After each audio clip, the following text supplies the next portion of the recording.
Hello and welcome everyone to this video. आज की video में हम डिस्कस करेंगे हमारे remaining topics of the chapter security valuation. आज का डिस्कशन स्टार्ट करने से पहले I will request you guys कि अगर आप लोग वीडियोस देखते हो, आपको सारी चीज़ें समझ में आती हैं, आप प्लीज़ चैनल को सब्सक्राइब कर लीजिए। कोई भी आपका फीडबैक है, सजेशन है, प्लीज़ कॉमेंट सेक्शन में मुझे ज़रूर बताना। चलिए, आज का हमारा डिस्कशन सबसे पहले रहेगा बॉन्ड रिफंडिंग के ऊपर। उसके बाद हमारा जो बॉन्ड वैल्यूएशन है वो ख़त्म हो जाएगा और हम शेयर वैल्यूएशन के साथ कंटिन्यू करेंगे। बात करते हैं बॉन्ड रिफंडिंग डिसीजन के बारे में। बॉन्ड रिफंडिंग डिसीजन से हमें क्या समझ में आता है कि बॉन्ड को रिफ़ंड करें या नहीं करें, कंपनी को ये डिसाइड करना है, राइट। जो कंपनी ने बॉन्ड्स इशू किए हैं वही डिसाइड करेगी कि उसे बॉन्ड रिफ़ंड करना है या नहीं करना है। एक हमारे पास होता है कॉल फीचर बॉन्ड्स के अंदर, जो कि किसके पास होता है? कंपनी के पास होता है। क्या होता है उसमें कि कंपनी जब बॉन्ड्स इशू करती है वो उसके अंदर एक कॉल फीचर रखती है, यानी वो अपने पास एक अधिकार रख लेती है कि during the life of the bond अगर वो चाहेगी तो बॉन्ड को रिडीम कर लेगी, ठीक है।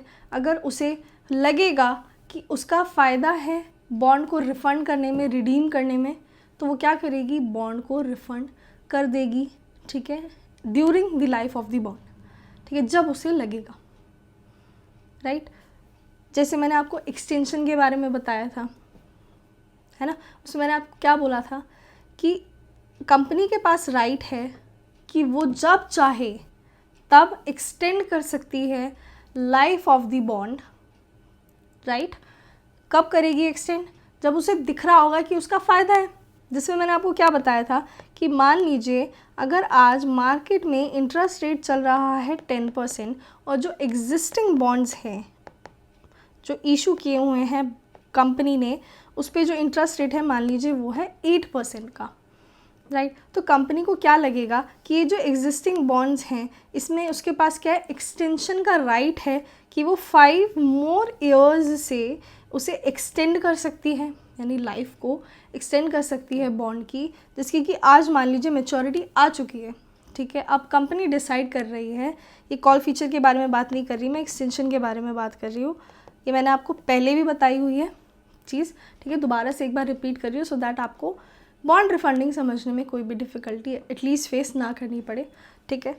चलिए, एग्जिस्टिंग बॉन्ड मान लीजिए आज उसकी मैच्योरिटी आ चुकी है, राइट। अब कंपनी डिसाइड कर रही है कि ये जो बॉन्ड है, एग्जिस्टिंग बॉन्ड है, इसे एक्सटेंड करना चाहिए या नहीं करना चाहिए। तो कंपनी क्या देखेगी कि मार्केट में इंटरेस्ट रेट चल रहा है 10%। दिस मीन्स कि अगर कंपनी को न्यू बॉन्ड्स इशू करने पड़े तो इंटरेस्ट रेट कौन सा लगेगा? 10% वाला। और यहीं पे अगर कंपनी के पास ये ऑप्शन है एक्सटेंशन का, ठीक है, एग्जिस्टिंग बॉन्ड्स जो हैं वही क्या हो जाएंगे? एक्सटेंड हो जाएंगे फॉर 5 मोर ईयर्स। तो कंपनी को क्या करना पड़ेगा? इंटरेस्ट रेट जो देना पड़ेगा वो तो पुराने वाला ही देना पड़ेगा, विच इज़ 8%। और कंपनी के पास तो राइट है कि वो अगर चाहेगी तो वो एक्सटेंड करेगी, अगर वो चाहेगी तो वो एक्सटेंड करेगी ना। और एक्सटेंड कब करेगी? जब उसे दिखेगा कि उसका फ़ायदा है। तो इस केस में तो उसे अपना फ़ायदा ही दिख रहा है ना, क्योंकि मार्केट में इंटरेस्ट रेट क्या चल रहा है? 10%। अगर वो न्यू बॉन्ड्स इशू कर देगी तो उसे इंटरेस्ट रेट ज़्यादा देना पड़ेगा, विच इज़ 10%, राइट। अगर वो एग्जिस्टिंग बॉन्ड्स की लाइफ ही एक्सटेंड कर दे 5 साल और, उसे क्या करना पड़ेगा? इंटरेस्ट रेट देना पड़ेगा at the rate 8%, which is fine, क्योंकि उसके तो 2% interest rate every year save हो रहा है, ठीक है। एनुअल इंटरेस्ट में सेविंग ही हो रही है ना, करेक्ट। क्या करेगा? वो एक्सटेंड करना चाहेगा। कब एक्सटेंड नहीं करना चाहेगा? अगर यहीं पे जो इंटरेस्ट रेट है वो 16% होता तो वो एक्सटेंड नहीं करना चाहता। क्यों? क्योंकि अगर आज वो न्यू बॉन्ड्स इशू करता 10% के रेट से, और अगर वो इसी जो एग्जिस्टिंग बॉन्ड्स हैं इन्हीं को क्या करता? इनकी लाइफ को एक्सटेंड कर देता, 16% का इंटरेस्ट रेट लगता, ठीक है। उसके लिए क्या है? लॉस है ना, 6% का क्या हो रहा है? लॉस हो जाएगा अगर वो और यही वाले बॉन्ड्स को अगर कंटिन्यू कर दे तो, राइट। सिमिलरली जो कॉल फीचर अगर कंपनी अपने पास रखती है तो उसके लिए भी यही डिसीजन लेना है उसने कि अगर ये कॉल फीचर तो मेरे पास है, ठीक है, जिसे एक्सटेंड हम कर रहे हैं, राइट। एक्सटेंड भी यही सोच के कर रहे हैं ना कि मार्केट में इंटरेस्ट रेट क्या चल रहा है, राइट। मार्केट में इंटरेस्ट रेट अगर कम है तो हम क्या सोच रहे हैं कि एग्जिस्टिंग बॉन्ड्स को रिफ़ंड कर देना चाहिए वो मैच्योरिटी आ गई है, उनके पैसे उनको वापस करो, रिडीम कर लो, और जो न्यू बॉन्ड्स हैं वो कम वाले इंटरेस्ट रेट पे इशू कर दो। यही सोच रहे हैं, राइट। कॉल फीचर में भी उन्हें सेम ही चीज़ सोचनी है, बट एक्सटेंशन ना सोच के आप बस इतना सोचो कि during the life of the bond अब कंपनी एक डिसीजन ले रही है, क्योंकि उसके पास ये फीचर है कि वो during the life of the bond भी चाहे तो रिडीम कर सकती है, ठीक है। अब वो क्या कैसे डिसाइड करेगी, आप सोचो। During the life of the bond भी ये सिचुएशन अराइज हो सकती है कि मार्केट में इंटरेस्ट रेट हो गया है मान लीजिए 8% का, और जो एग्जिस्टिंग रेट चल रहा है ऑफ द बॉन्ड्स, जो एग्जिस्टिंग बॉन्ड्स हैं उस पे जो इंटरेस्ट रेट चल रहा है वो कितना है, मान लीजिए 12% का, ठीक है। ये सिचुएशन तो during the life of the bond भी अराइज हो सकती है। अब कंपनी क्या सोच रही है कि क्यों ना मेरे पास ये जो कॉल फीचर है कि मैं during the life of the bond जब मेरा मन करेगा मैं इनके पैसे इनको वापस दे दूँगी, और न्यू बॉन्ड्स जो मुझे इशू करने होंगे मैं कर दूँगी, ठीक है। क्यों ना ये एक्सरसाइज कर लिया जाए, क्योंकि मार्केट में अगर मैं न्यू बॉन्ड्स इशू करूँगी तो आज इंटरेस्ट रेट क्या चल रहा है, 8% का इंटरेस्ट रेट चल रहा है। एग्जिस्टिंग जो बॉन्ड्स हैं अगर यही मैं कंटिन्यू रखती हूँ तो मुझे कितने देना पड़ रहा है इंटरेस्ट रेट, 12% का इंटरेस्ट रेट देना पड़ रहा है। यानी वो क्या सोचेगा कि बॉन्ड रिडीम कर लेने चाहिए, बॉन्ड के जो पैसे थे वो रिफ़ंड कर देने चाहिए। यानी बॉन्ड रिफंडिंग डिसीजन जो है उनका वो किस बेस पे ले रहा है कि जो इंटरेस्ट रेट है मार्केट में वो कम है, और जो एग्जिस्टिंग बॉन्ड पे जो उसे इंटरेस्ट रेट देना पड़ रहा है वो ज़्यादा है, राइट। बट इतना इजी अगर होता बॉन्ड रिफंडिंग डिसीजन तो क्या ही बात होती, है ना। चलिए बात कर लेते हैं, यानी कुछ और एस्पेक्ट्स भी होते होंगे of the bond refunding decision जो कि हमें अपने ध्यान में रखने हैं, क्योंकि ऐसा नहीं है कि जब आप बॉन्ड रिफंडिंग कर रहे हो तो सिंपली आपको सिर्फ इंटरेस्ट रेट्स देखने हैं, आपको ये भी देखना है कि एक्चुअल में वो चीज़ आपको फ़ायदा दे पाएगी या नहीं दे पाएगी। ऐसा हो सकता है कि आपकी जो ये इंटरेस्ट सेविंग हो रही है, ठीक है, आपको जो ये इंटरेस्ट सेविंग हो रही है इसके लिए जो आपको चीज़ें करनी पड़ रही हैं, which is you are refunding the bonds and issuing the new bonds, right? These two things you are doing. First one is you are refunding the old bonds and you are issuing the new bonds. ये जो दो चीज़ें आप कर रहे हो, may be there is a possibility कि इन दोनों चीज़ों को करने में जो आपकी कॉस्ट आ रही है वो जो आप सेविंग कर रहे हो ना, ये इंटरेस्ट की जो सेविंग हो रही है एनुअल बेसिस पे, ठीक है, तो एनुअल बेसिस पे ही सेविंग होगी ना। हर साल आप इंटरेस्ट देते हो, हर साल का आपका इंटरेस्ट बच जाएगा, ठीक है। लेकिन आप जो इनिशियली जो दो ट्रांजैक्शन आपको करनी पड़ रही हैं फॉर दिस सेविंग, ठीक है, हो सकता है कि ये जो सेविंग है ये उतना फ़ायदा नहीं दे पाए जितनी ज़्यादा इन दो ट्रांजैक्शन को करने में आपकी कॉस्ट आ जाए, ठीक है। क्योंकि आप जब बॉन्ड रिफ़ंड कर रहे हो, ठीक है, जब आप बॉन्ड रिफ़ंड कर रहे हो तो आपको कुछ ना कुछ प्रीमियम अमाउंट तो पे करना ही पड़ेगा ना टू द कस्टमर, ठीक है। ऐसे ही तो वो भी अपने पैसे नहीं ले लेंगे। आपने बोला होगा ना कि आप अपने पास कॉल फीचर रख रहे हो, ठीक है, आपने उन्हें तो अधिकार नहीं दिया, आपने अधिकार किसके पास रखा, अपने पास रखा। यानी कंपनी ने अधिकार अपने पास रखा कि जब वो चाहेगी तब वो रिडीम करेगी, ठीक है। तो ये जो अधिकार आप अपने पास रख रहे हो, इस चीज़ के लिए आपको कुछ ना कुछ प्रीमियम अमाउंट तो पे करना पड़ेगा ना टू दी कस्टमर। तो आपने प्रॉमिस किया होगा उन्हें कि अगर मैं रिफ़ंड करूँगी भी during the life of the bond, अगर मैं रिफ़ंड करूँगी भी तो आपको प्रीमियम अमाउंट पैसा वापस मिलेगा, ठीक है। यानी कि आपकी कुछ ना कुछ कॉस्ट आ रही होगी फॉर अर्निंग दिस, जो आपका इंटरेस्ट की सेविंग्स है ना वो वाला अमाउंट, राइट। तो आपको ये चीज़ देखनी है कि कहीं आपकी जो ये कॉस्ट आ रही है इनिशियली, राइट, ये जो दो ट्रांजेक्शन्स करने में आपकी जो कॉस्ट आ रही है इनिशियली, कहीं वो जो ये एनुअल सेविंग्स हमें हो रही है इंटरेस्ट की इससे ज़्यादा तो नहीं है, ठीक है। अगर कॉस्ट ज़्यादा आ गई फ्रॉम दी बेनिफिट तो ऑब्वियसली आपके लिए ये बेनिफिशियल तो नहीं हुआ। तो आप बॉन्ड रिफंडिंग डिसीजन जब आप लेंगे तो आप क्या सोचेंगे, मुझे नहीं करना बॉन्ड रिफंड क्योंकि मेरे लिए तो इसमें नुकसान हो रहा है, फ़ायदा तो नहीं हो रहा है, ठीक है। अब कैसे डिसाइड करेंगे, चलिए बात कर लेते हैं।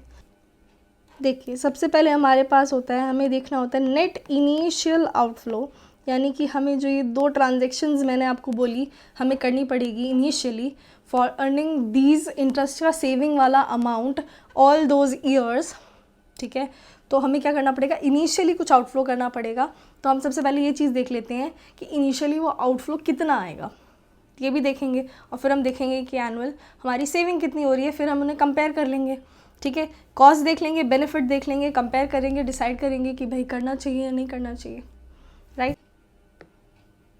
सबसे पहली ट्रांजैक्शन हमारी क्या रहने वाली है कि हमें बॉन्ड रिफंड करना है, ठीक है, विद द प्रीमियम अमाउंट, ठीक है। यानी क्या करना है, पैसे तो देने ही हैं, जो बॉन्ड एग्जिस्टिंग बॉन्ड्स हैं उनको पैसे देने हैं विद प्रीमियम, ठीक है। तो ये भी हमारे लिए आउटफ्लो हुआ सबसे पहले, तो सबसे पहले यही आउटफ्लो हमारे लिए। तो क्या लिखेंगे हम, repayment of old bonds with premium, ठीक है। ये अमाउंट कुछ हमें पे करना पड़ेगा, सिर्फ प्रीमियम अमाउंट थोड़ी ना पे करना है, जो बॉन्ड का अमाउंट था वो भी पे करना है और प्रीमियम अमाउंट था वो भी पे करना है, राइट। लेकिन अब आप सोचोगे कि ठीक है पैसे देने हैं, लेकिन हम न्यू बॉन्ड्स भी तो इशू कर रहे हैं ना, तो हमें पैसे रिसीव भी होंगे, पैसे तो रिसीव होंगे ना। चलो लिख लो फिर, receipt of proceeds from new bonds, ठीक है। हो सकता है आपने डिस्काउंट पे इशू किए हो, तो नेट ऑफ डिस्काउंट आप ये वाला अमाउंट लिखेंगे जो आपको रिसीव हो रहा है। तो ये तो आउटफ्लो नहीं है, ये तो इनफ्लो है, तो माइनस में आएगा, राइट। यानी कि क्या होगा, जब हम हमारा इनिशियली आउटफ्लो देख रहे हैं तो हम क्या सोच रहे हैं, हमें पुराने वाले जो होल्डर्स हैं उन्हें क्या करना है, पैसे पे करने हैं विद प्रीमियम। लेकिन जो न्यू बॉन्ड्स हम इशू कर रहे हैं, तो वो जो बॉन्ड्स हम इशू कर रहे हैं उसके बदले में हमें पैसे मिलेंगे। वो पैसे हमें क्या है, हमारे लिए इनफ्लो है, क्योंकि आप सिर्फ ओल्ड बॉन्ड्स जो हैं उनको रीपे नहीं कर रहे हो, आप न्यू बॉन्ड्स भी इशू कर रहे हो, तो उसके पैसे आपको रिसीव भी होंगे। तो आउटफ्लो जो आप निकाल रहे हो ना कि इनिशियली हमें क्या आउटफ्लो आएगा फ्रॉम दीज टू ट्रांजैक्शंस, तो एक से तो आउटफ्लो है बट एक से इनफ्लो भी तो है, ठीक है। ओल्ड बॉन्ड्स को रिपे करना है तो वो तो आपको पैसे देने पड़ेंगे, यानी कंपनी पैसे वापस करेगी, तो वो तो उसके लिए आउटफ्लो है। लेकिन जो न्यू बॉन्ड्स वो इशू कर रही है, जो न्यू बॉन्ड्स कंपनी इशू कर रही है, वो उसके लिए क्या है, वो पैसे उसको रिसीव होंगे, तो वो तो उसके लिए इनफ्लो है, तो यहाँ पे माइनस होना चाहिए, ठीक है। हो सकता है डिस्काउंट पे इशू किया हो तो वो अमाउंट फिर माइनस करो, ठीक है। मतलब एक्चुअली में जितना अमाउंट रिसीव हो रहा है वो हमारे लिए इनफ्लो हुआ, और एक्चुअली में जो अमाउंट हम पे कर रहे हैं विद द प्रीमियम वो हमारे लिए आउटफ्लो हुआ, राइट। नेक्स्ट क्या है इसमें कि जब हमने ये ओल्ड बॉन्ड्स प्रीमियम पे रीपे किए हैं तो कहीं ना कहीं हमारी टैक्स सेविंग हो रही होगी, क्योंकि क्या है, हमारा एक्सपेंस इंक्रीज़ हो रहा है। एक्सपेंस इंक्रीज़ होता है तो हमारे लिए क्या होती है, सेविंग होती है इन द टैक्स, ठीक है। तो यानी क्या हो रहा होगा, टैक्स में कुछ सेविंग हो रही होगी ड्यू टू दिस प्रीमियम वाला अमाउंट, ठीक है। टैक्स सेविंग हमारे लिए क्या होता है, इनफ्लो होता है, माइनस कर देंगे, क्योंकि ये तो क्या है, आउटफ्लो है ना। ये इनफ्लो था, माइनस किया, ये भी इनफ्लो है, माइनस करेंगे, राइट। नेक्स्ट है हमारे पास टैक्स सेविंग ऑन अनअमोर्टाइज्ड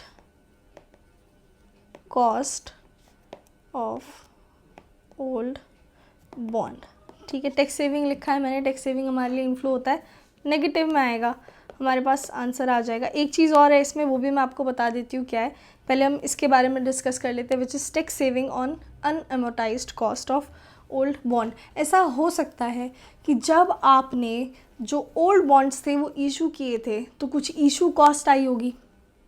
जो इशू कॉस्ट होती है उसे हम क्या करते हैं, during the life of the bond क्या करते हैं, एमोटाइज करते हुए चलते हैं, राइट। यानी क्या करते हैं, चार्ज करते हुए चलते हैं पीएनएल में। आप ऐसे इसको मान के चलो कि हम क्या करते हैं, जो इशू कॉस्ट आती है स्टार्टिंग में जब हमने बॉन्ड्स इशू किए होते हैं, राइट, वो जो इशू कॉस्ट है उसे हम during the life of the bond charge करते रहते हैं, ठीक है। मान लीजिए जैसे आपके पास क्या है, 90 रुपीज़ की आपकी क्या आ रही थी, कॉस्ट आ रही थी, इशू कॉस्ट आ रही थी, इसे हम बोलते हैं अनअमोर्टाइज्ड कॉस्ट, ठीक है। इसे हम चार्ज करते हुए चलते हैं during the life of the bond. आप मान लीजिए 9 ईयर्स की लाइफ थी ऑफ द बॉन्ड, तो हम क्या कर रहे होंगे, हर साल 10 रुपीज़ चार्ज कर रहे होंगे इन द पीएनएल, ठीक है, हर साल क्या कर रहे होंगे, ₹10 चार्ज कर रहे होंगे, विच इज़ 90 डिवाइडेड बाय 9, यानी during the life of the bond हम उसे डिवाइड कर लेंगे और हर साल हम उसे चार्ज करते हुए चलेंगे। अब आपने जो ओल्ड बॉन्ड था वो तो रिफ़ंड कर दिया, लेकिन उसकी जो अनअमोर्टाइज्ड कॉस्ट है वो तो अभी भी एग्जिस्ट कर रही होगी, वो तो आप अभी भी चार्ज कर रहे होगे इन द P&L, राइट। तो जब आप उसे P&L में चार्ज करोगे तो वो चार्ज होगी एज एन एक्सपेंस, और अगर वो एक्सपेंस चार्ज होगी तो आपका क्या हो रहा होगा, टैक्स में कुछ ना कुछ सेविंग आ रही होगी, राइट। अगर आप एक्सपेंस चार्ज करते हो इन द P&L तो आपका टैक्स कम हो जाता है ना, तो टैक्स सेविंग हो रही है। तो अगर आपकी अनअमोर्टाइज्ड कॉस्ट बची हुई है ऑफ द ओल्ड बॉन्ड और अगर वो चार्ज हो रही है इन द P&L, आप चार्ज करोगे तो आपके पास टैक्स सेविंग आएगी, ठीक है। वो टैक्स सेविंग क्या है, आपके लिए इनफ्लो है। एक पॉइंट और है यहाँ पे which is overlapping interest, as I said कि एक पॉइंट और बचा है, वो है overlapping interest net of tax saving.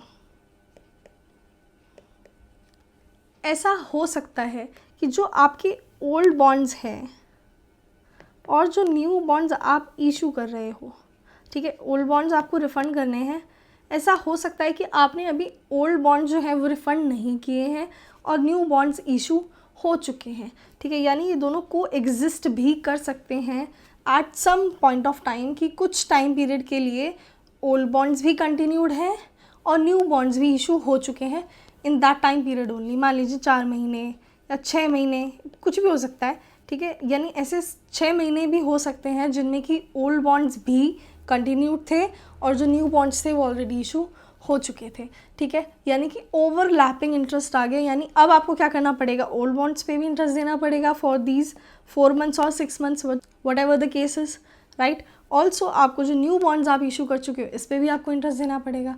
यानी क्या हो रहा होगा कि आपको इंटरेस्ट का जो चार्ज आ रहा है वो दोनों के लिए आ रहा है, ओल्ड बॉन्ड के लिए भी, न्यू बॉन्ड के लिए भी। यानी ओवरलैपिंग इंटरेस्ट है, नाम से समझ में वैसे आपको आ गया होगा कि दोनों ही जो बॉन्ड्स हैं, चाहे वो न्यू हैं या ओल्ड है, दोनों ही पे आपको क्या करना पड़ रहा है, इंटरेस्ट पे करना पड़ रहा है। और ये आपको कंसिडर करना है net of tax saving on old bonds, ठीक है। जो इंटरेस्ट है ना ओल्ड बॉन्ड्स पे, उस पे जो आपको टैक्स सेविंग हो रही है उसको हटाने के बाद जो ओवरलैपिंग इंटरेस्ट आ रहा है वो आपको कंसिडर करना होता है एज योर आउटफ्लो। ये तो आउटफ्लो ही हुआ, ओवरलैपिंग इंटरेस्ट तो आपके लिए कोई बेनिफिशियल चीज़ तो नहीं है, इनफ्लो तो नहीं है, आउटफ्लो है, राइट। यानी ये ऐड होगा in this outflow. Overlapping interest net of tax saving of interest on old bonds ही क्यों लेनी है, समझने की कोशिश करना। ओवरलैपिंग इंटरेस्ट तो आपके लिए कॉस्ट है ही, क्योंकि आपको पुराने वाले बॉन्ड पे भी इंटरेस्ट देना पड़ रहा है और न्यू बॉन्ड पे भी इंटरेस्ट देना पड़ रहा है, तो ये तो हमारे लिए कॉस्ट है, एक एक्स्ट्रा ही ट्रांजैक्शन हो रही है ना ये तो, क्योंकि आप बॉन्ड रिफंड करना चाह रहे हो, इसीलिए ये वाली ट्रांजैक्शन हमें करनी पड़ रही है कि दोनों जो न्यू बॉन्ड्स है ओल्ड बॉन्ड्स है दोनों पे हमें इंटरेस्ट पे करना पड़ रहा है, राइट। इसमें लेकिन क्या होगा, जो आप ओल्ड बॉन्ड्स पे इंटरेस्ट दे रहे हो, जो आप ओल्ड बॉन्ड्स पे इंटरेस्ट दे रहे हो उसमें आपको टैक्स सेविंग का बेनिफिट भी तो मिल रहा है ना,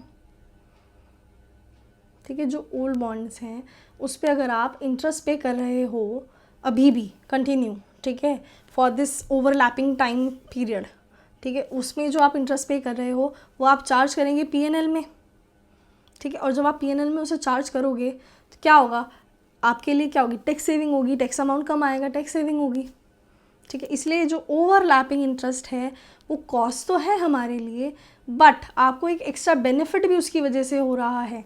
हम क्या लेते हैं, सिर्फ जो एक्स्ट्रा कॉस्ट हो रही है इनकर वही कंसिडर करिए हमने यहाँ पे, आप पढ़ के देखना, जो नेट इनिशियल आउटफ्लो मैंने लिखे हैं सारी जो फिगर्स हैं आप उनको पढ़ना, इसमें कुछ भी ऐसा नहीं है जो पहले भी हो रहा था, ठीक है। जो ओल्ड बॉन्ड है उसके टाइम पे भी हो रहा था, सिर्फ वही चीज़ें वो नहीं लिखी मैंने यहाँ पे।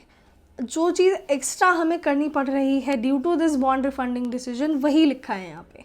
अभी आगे मैं आपको एनुअल टैक्स सेविंग के बारे में बताऊँगी, उसमें भी आप पढ़ के देखना, वो भी सिर्फ जो एक्स्ट्रा ट्रांजेक्शन्स है ना वही आ रही हैं वहाँ पे भी।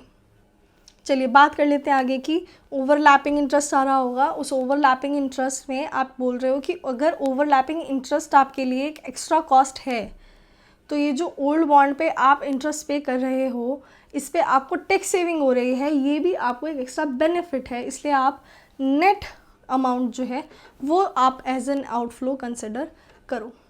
ठीक है, आई होप आप लोगों को एटलीस्ट नेट इनिशियल आउटफ्लो किस तरीके से निकालते हैं वो चीज़ समझ में आ गई होगी, कौन कौन से अमाउंट्स कंसिडर करने हैं इन कैलकुलेटिंग दी नेट इनिशियल आउटफ्लो, एटलीस्ट आपको वो चीज़ तो क्लियर हो गई होगी। अब हम बात कर लेते हैं एनुअल सेविंग के बारे में। ठीक है, एनुअल सेविंग तो हमें हो ही रही होगी, एटलीस्ट इंटरेस्ट अमाउंट की इतना तो आपको समझ में आ ही गया होगा। ऐसा क्यों हो रहा होगा? क्योंकि हमने बॉन्ड रिफंड करने का डिसाइड ही कब किया होगा, जब हमें दिख रहा है सामने से, यानी कंपनी को दिख रहा होगा कि जो एग्जिस्टिंग बॉन्ड्स हैं उस पर जो रेट ऑफ इंटरेस्ट है वो ज़्यादा देना पड़ रहा है। मार्केट में अगर इस वाले जो एग्जिस्टिंग बॉन्ड है इन्हें रिफंड करने के बाद अगर मैं न्यू बॉन्ड्स इशू कर दूँ तो मार्केट में इंटरेस्ट रेट कम चल रहा है, तो मुझे कम इंटरेस्ट रेट पे करना पड़ेगा।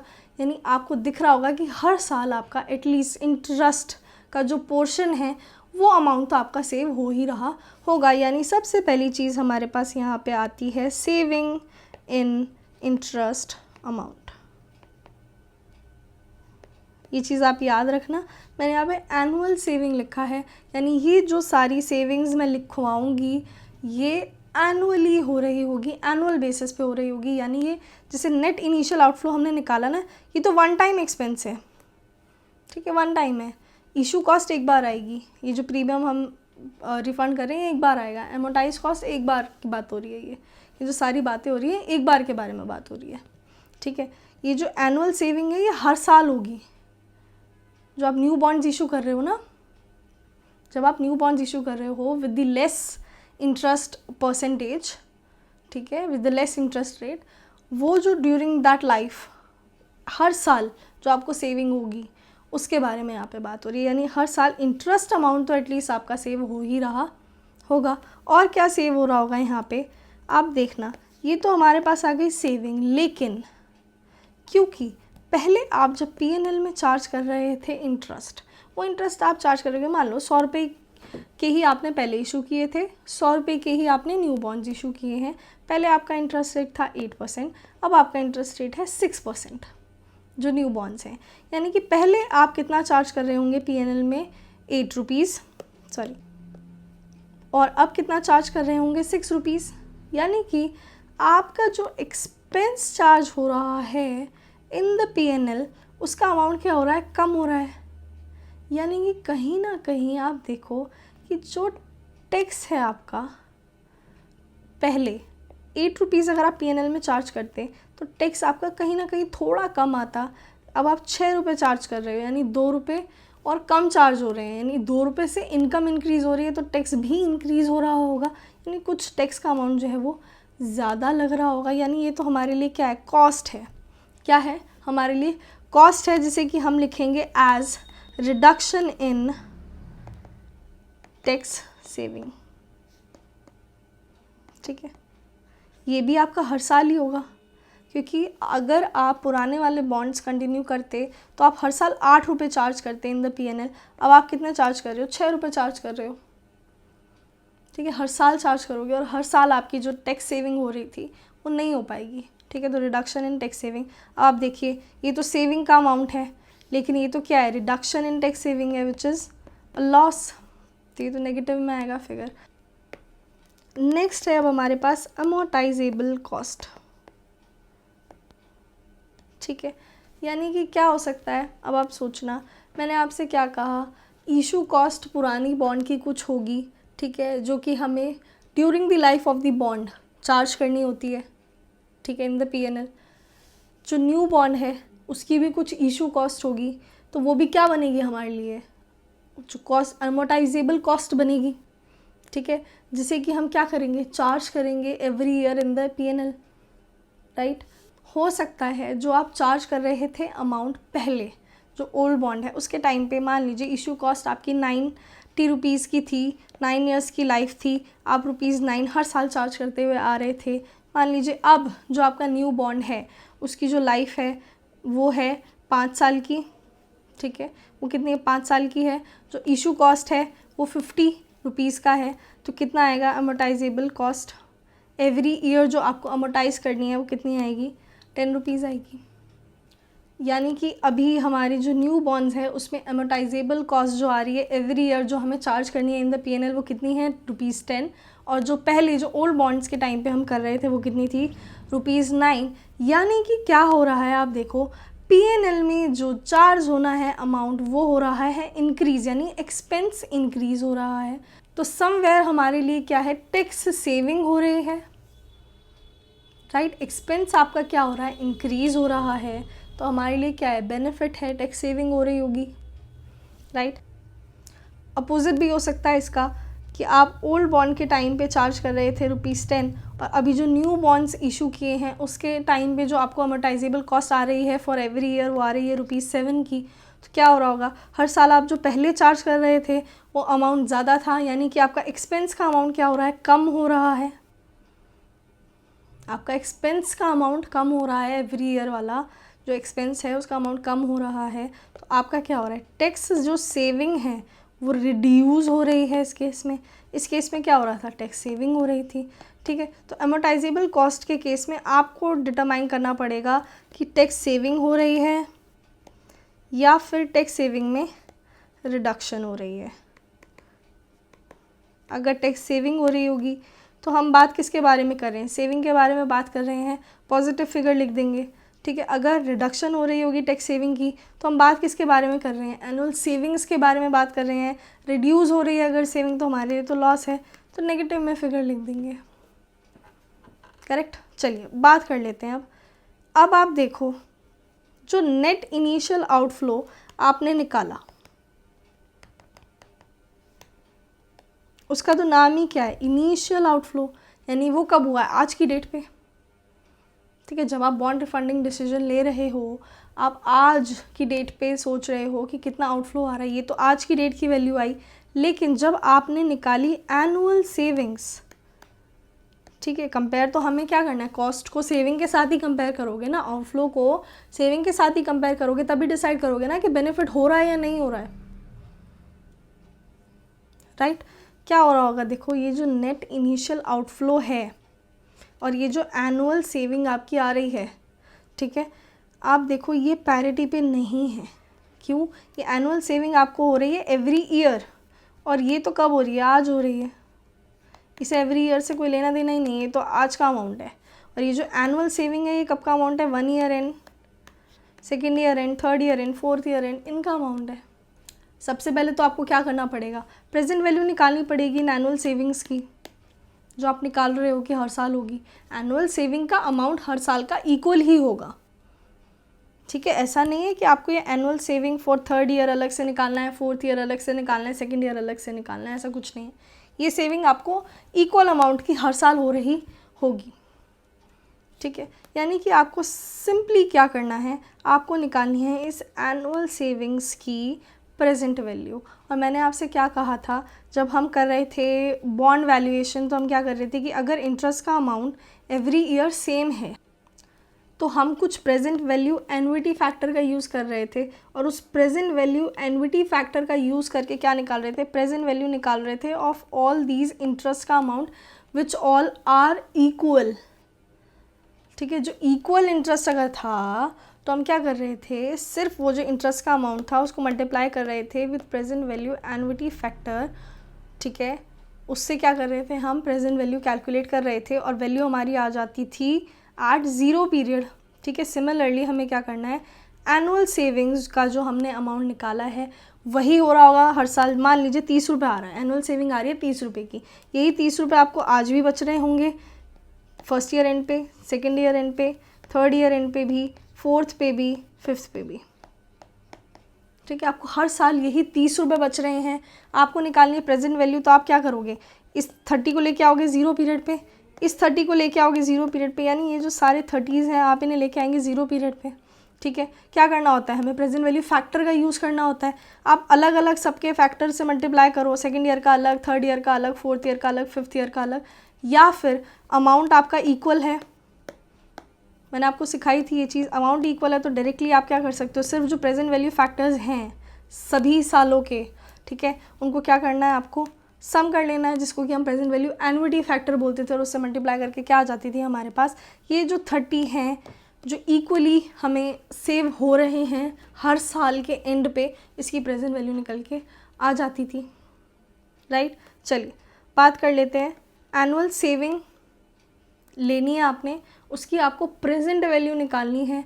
अब आप बोलोगे ठीक है, प्रेजेंट वैल्यू में क्या आता था, एक रेट आता था, एक नंबर ऑफ़ ईयर्स आते थे। नंबर ऑफ़ ईयर्स तो हमें पता चल जाएगा, रेट कौन सा लेना है। अगर आपको स्पेसिफिकली रेट दिया है, अगर आपको स्पेसिफिकली रेट दिया है तो आपको वही रेट यूज़ करना है। अदरवाइज़ आपको जो न्यू इंटरेस्ट रेट है ना, जो आप निकालेंगे टैक्स सेविंग, किस बेस पे निकालोगे, जो ओल्ड बॉन्ड्स पे इंटरेस्ट रेट था प्लस जो मार्केट में न्यू इंटरेस्ट रेट आ चुका है, उन्हीं के बीच में निकालोगे ना टैक्स सेविंग। तो वही वाला जो इंटरेस्ट रेट है उसको आप नेट ऑफ टैक्स कंसिडर कर लेना as your required rate of return, ठीक है। यानी कि अगर आपको स्पेसिफिकली मेंशन करके दे दिया कि रिक्वायर्ड रेट ऑफ रिटर्न आपका 20% है, तो आप वही 20% कंसिडर करेंगे। अगर आपको क्वेश्चन में कुछ भी मेंशन नहीं करके दिया है फॉर दिस कैलकुलेशन, तो आपको क्या करना है, सिंपली मान लीजिए आपको मार्केट में इंटरेस्ट रेट दिया हुआ है 10% का, 30% आपको टैक्स का अमाउंट दिया हुआ है, तो आप क्या करोगे, 10% को नेट ऑफ टैक्स करके, यानी कि 7% को आप कंसिडर कर लोगे आपका required rate of return for calculating this present value annuity factor, correct. I hope आप लोगों को इतनी बात समझ में आई हो। जब आप निकाल लेंगे present value of these annual savings, ठीक है, जब आप निकाल लेंगे present value of these annual savings, फिर आपको कंपेयर किससे करना है, नेट इनिशियल आउटफ्लो से, ठीक है। अब तो पैरिटी पे आ गया ना फिगर, ये भी 0 पीरियड पे आ चुका है, ठीक है, ये सेविंग्स भी 0 पीरियड पे आ चुकी है, और नेट इनिशियल आउटफ्लो का मतलब ही क्या था कि वो 0 pperiod पे इनकर हो रहा होगा हमें, ठीक है। तो हम निकालेंगे, आपने सुना होगा नेट प्रेजेंट वैल्यू, एनपीवी पढ़ा होगा आपने इंटर में, राइट। नेट प्रेजेंट वैल्यू निकालेंगे। आप इसको एज एन प्रोजेक्ट ही कंसिडर कर सकते हो, ठीक है, प्रोजेक्ट ही है, ये भी एक बॉन्ड रिफंडिंग भी एक प्रोजेक्ट हो सकता है ना, ठीक है। तो प्रोजेक्ट का क्या होता था, एनपीवी निकालते थे। अगर एनपीवी पॉजिटिव होता था तो हमारा डिसीजन होता था येस, अगर एनपीवी नेगेटिव होता था तो हमारा डिसीजन होता था नो, ठीक है, कि हमें इस प्रोजेक्ट में इन्वेस्ट नहीं करना है। और अगर इक्वल आता था तो ठीक है, हम न्यूट्रल होते थे। वैसे हम क्या करते थे, डिसाइड कर लेते थे कि ठीक है, let's just invest into that project, right. चलिए एनपीवी के बारे में बात करते हैं। नेट प्रेजेंट वैल्यू का मतलब क्या हुआ, आप देखो नेट इनिशियल आउटफ्लो भी आपका क्या है, प्रेजेंट वैल्यू है, राइट। और जो आपने अभी एनुअल सेविंग्स की प्रेजेंट वैल्यू निकाली है वो भी प्रेजेंट वैल्यू है। नेट प्रेजेंट वैल्यू का मतलब क्या हुआ, ये जो दोनों है ना हमारे पास एनुअल सेविंग्स की प्रेजेंट वैल्यू, इसमें से आप माइनस कर दीजिए नेट इनिशियल आउटफ्लो, और आपके पास क्या बचेगा, नेट प्रेजेंट वैल्यू। यानी कि आप देखो, आपकी अगर सेविंग्स ज़्यादा हुई और आपका ये आउटफ्लो कम हुआ तो आपका फिगर क्या आएगा, पॉजिटिव आएगा। और आप क्या सोचेंगे, ठीक है बॉन्ड रिफंडिंग मुझे करना चाहिए, बेनिफिशियल लग रहा है, ठीक है, क्योंकि मेरी नेट प्रेजेंट वैल्यू क्या आ रही है, पॉजिटिव आ रही है, ठीक है। यहीं पे अगर आपकी एनुअल सेविंग्स कम हुई, आपका आउटफ्लो ज़्यादा हुआ, तो फिगर आएगी नेगेटिव। आप क्या सोचोगे, मुझे नहीं करनी बॉन्ड रिफंडिंग, क्योंकि क्या है, मेरे पास एनुअल सेविंग्स कम है और जो ये कॉस्ट मुझे इनिशियली इनकर करनी पड़ रही है ये ज़्यादा है, मुझे नहीं करनी bond refunding, I will continue the old bonds, right. Equal आ जाता है तो आप लिख के तो यही आएंगे कि ठीक है बॉन्ड रिफंडिंग हम कर लेते हैं, yes for the bond refunding. But अगर समझना हो तो क्या समझो आप कि अगर इक्वल आ गया अमाउंट तो हमारी इनिशियल जो सेविंग्स हैं और जो कॉस्ट है वो बराबर आ चुके हैं, means we are neutral between them both, कि अगर बॉन्ड रिफंडिंग करें तो भी ओके है, नहीं करें तो भी ओके है, ठीक है। बट आप रिफंडिंग कर रहे हैं यही लिख के आना, ठीक है। अगर इक्वल आ जाता है तो भी आप लिख के आना कि ठीक है bond refunding is beneficial and we will do that. चलिए आई होप आप लोगों को बॉन्ड रिफंडिंग एटलीस्ट बहुत अच्छे से समझ में आ गया होगा, इसीलिए मैंने ये टेकअप नहीं किया था लास्ट वीडियो में, क्योंकि मुझे पता था ये बहुत लंबा चलेगा। अच्छे से समझना है तो टाइम तो देना पड़ेगा, राइट, टॉपिक्स को। चलिए बात कर लेते हैं हमारे नेक्स्ट टॉपिक की। चलिए let me just clear this first and we will move forward. चलिए नेक्स्ट हमारे पास टॉपिक है share valuation. Share valuation start करने से पहले कुछ छोटी छोटी चीज़ें हैं, कुछ कॉन्सेप्ट्स हैं जो आपको पता होने चाहिए फॉर बेटर अंडरस्टैंडिंग। तो पहले हम वही डिस्कस कर लेते हैं। आपको पता होगा बैलेंस शीट के बारे में, ठीक है, बहुत बैलेंस शीट्स बनाई होंगी आपने अपने आर्टिकलशिप के टाइम पीरियड पे, राइट। बैलेंस शीट में क्या आता है, आप टी फॉर्मेट में ही मैं बना के बता रही हूँ। ये होती है हमारे पास लाइबिलिटी साइड, ठीक है, ये होती है असेट साइड। लाइबिलिटी साइड में हमारे पास क्या क्या आता है, मान लीजिए कुछ इक्विटी शेयर्स हैं हमारे, राइट, कोई डिबेंचर्स हैं, प्रेफरेंस शेयर्स हैं, ठीक है, और क्या आ सकता है, मान लीजिए कोई करंट लाइबिलिटी है हमारी, राइट। असेट साइड पे क्या आ सकता है, कोई नॉन करंट असेट आ सकता है, कोई मशीनरी हो गई, कुछ भी, ठीक है, कोई भी नॉन करंट एसेट आ सकता है, कोई मशीनरी बोल लो, लैंड और बिल्डिंग बोल लो, ठीक है। और क्या आ सकता है, और क्या आ सकता है, कोई इन्वेस्टमेंट हो सकती है आपकी, ठीक है, किसी शेयर्स में, किसी और कंपनी के बॉन्ड्स में, ठीक है, कोई इन्वेस्टमेंट हो सकती है। और क्या आता है, करंट एसेट्स आते हैं, यही सब आता है, राइट। चलिए अब मैंने जो लिखा है कि इक्विटी शेयर्स हैं, डिबेंचर्स हैं, प्रेफरेंस शेयर्स हैं, ये क्या है हमारे पास, ये हमारी कैपिटल होती है, क्या कैपिटल होती है हमारी, राइट। ये तो हमें पता है कि ये कैपिटल होती है हमारी, ठीक है। हमने क्या किया हुआ है, इक्विटी शेयर्स इशू किए हुए हैं, प्रेफरेंस शेयर्स इशू किए हुए हैं, डिबेंचर्स इशू किए हुए हैं, और जो मनी हमने रेज़ किया है from those shares, those debentures, वो हमने क्या किया हुआ है, इन्वेस्ट किया हुआ है, एम्प्लॉय किया हुआ है इन दिस बिजनेस, जिसकी ये बैलेंस शीट है, राइट। यानी कि ये बन गया हमारे लिए क्या, कैपिटल एम्प्लॉयड, राइट। यही तो वो कैपिटल है ना जो कंपनी ने एम्प्लॉय की हुई है इन द बिजनेस, राइट। भले ही वो उसने रेज़ किए हैं फ्रॉम द इक्विटी शेयर्स, चाहे वो अपने पैसों से भी इन्वेस्टमेंट कर दे इस बिज़नेस में, ठीक है, वो अपने पैसे भी चाहे तो इन्वेस्ट कर दे, वो भी क्या होगा, कैपिटल जो उसने एम्प्लॉय करी है इन दैट बिजनेस वही रहेगी, यानी बनेगी तो वो भी क्या, कैपिटल एम्प्लॉयड बनेगी, राइट। बात कर लेते हैं, ये तो आपको पता ही होगा, ये तो क्या है, इक्विटी है, ये क्या है, इक्विटी है। टोटल क्या है, ये कैपिटल एम्प्लॉयड है। बात करते हैं आगे, ये क्या है हमारे पास, नॉन करंट असेट्स हैं और करंट असेट्स हैं, राइट। क्या है हमारे पास, नॉन करंट असेट्स हैं, करंट असेट्स हैं, ये क्या है हमारे पास, करंट लाइबिलिटी है, राइट।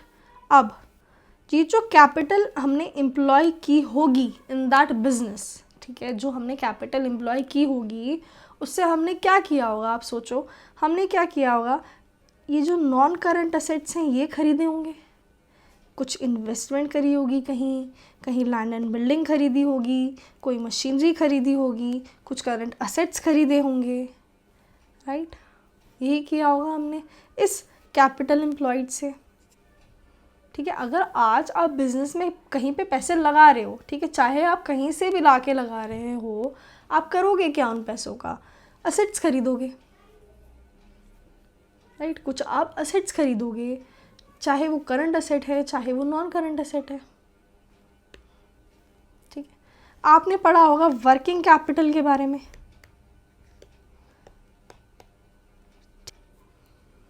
वर्किंग कैपिटल के बारे में क्या पढ़ा होगा आपने, कि जो capital day to day activities जो होती है ना उसमें यूटिलाइज हो रही है, ठीक है, जो कैपिटल आपकी डे टू डे एक्टिविटीज़ में यूटिलाइज हो रही है, ऑपरेट हो रही है, उसे हम क्या बोलते हैं, वर्किंग कैपिटल बोलते हैं, जिसका कि फॉर्मूला हमारे पास क्या था, current asset minus current liabilities, ठीक है। अगर मैं करंट असेट्स में से करंट लायबिलिटीज़ हटा दूँ तो मेरे पास क्या बचता था, वर्किंग कैपिटल आती थी मेरी, ठीक है।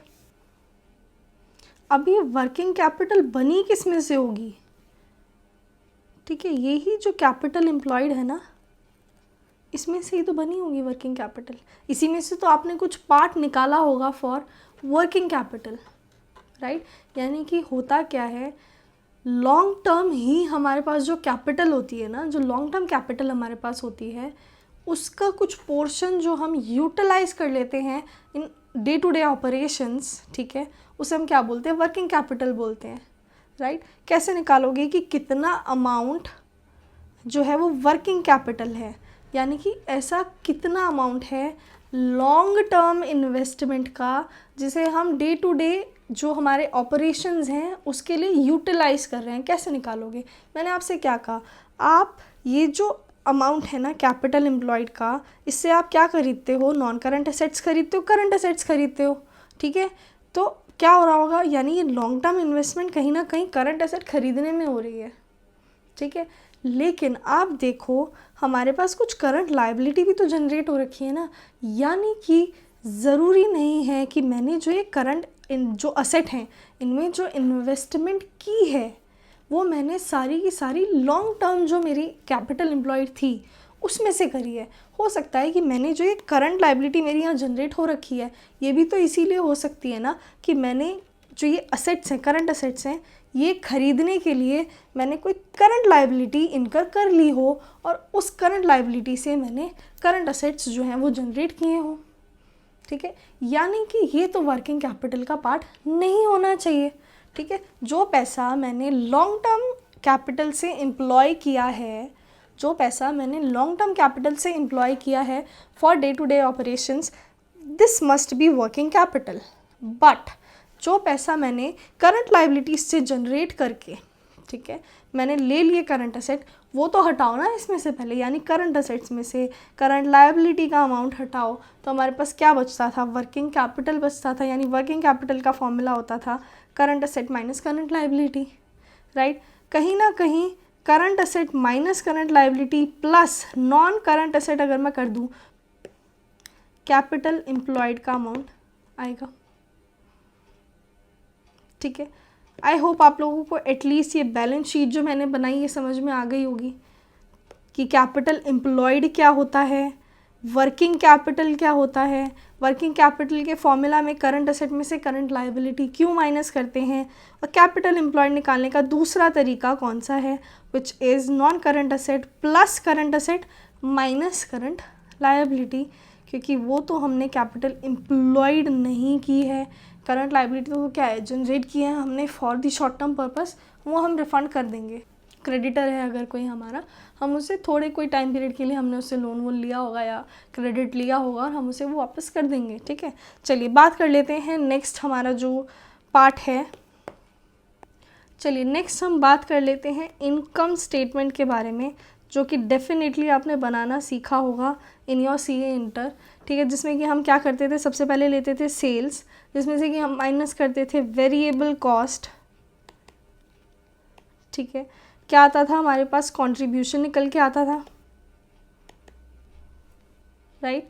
कंट्रीब्यूशन में से हम माइनस करते थे फिक्स्ड कॉस्ट, हमारे पास क्या आता था निकल के, in earnings before interest and tax, इसमें से हम क्या माइनस करते थे, इंटरेस्ट माइनस करते थे, राइट। और फिर हमारे पास क्या आता था, ईबीटी यानी कि अर्निंग्स बिफोर टैक्स, ठीक है। एक सेकेंड, और हम क्या करते थे फिर, इसमें से टैक्स माइनस करते थे, हमारे पास आती थी अर्निंग आफ्टर टैक्स, जिसमें से कि हम जो प्रेफरेंस वाले बंदे हैं, प्रेफरेंस शेयर्स वाले जो बंदे हैं, पहले उनको पैसे देते थे, उनका डिविडेंड पे करते थे, ठीक है। जो बचता था वो होता था earning available for equity share holders, और अगर हम इसमें से इक्विटी वालों को भी डिविडेंड पे कर देते थे तो जो बचा हुआ अमाउंट होता था हम उसे क्या बोलते थे, रिटेन्ड अर्निंग। यानी कि क्या करती थी कंपनी, जो इक्विटी शेयर होल्डर्स के लिए अर्निंग अवेलेबल है, यानी ये वाला जो अमाउंट है, ठीक है, इसको टोटली जो पूरा का पूरा अमाउंट है वो इक्विटी शेयर होल्डर्स को ना दे के, जबकि वो अर्निंग जो बची है वो है उन्हीं के लिए, ठीक है, उन्हीं को बिलोंग करती है, बट वो उन्हें पूरा का पूरा अमाउंट पे ना करके कुछ अमाउंट एज डिविडेंड पे कर देती है और कुछ अमाउंट अपने पास क्या कर लेती है, रिटेन कर लेती है, जिसे हम नाम देते हैं रिटेन्ड अर्निंग का, ठीक है।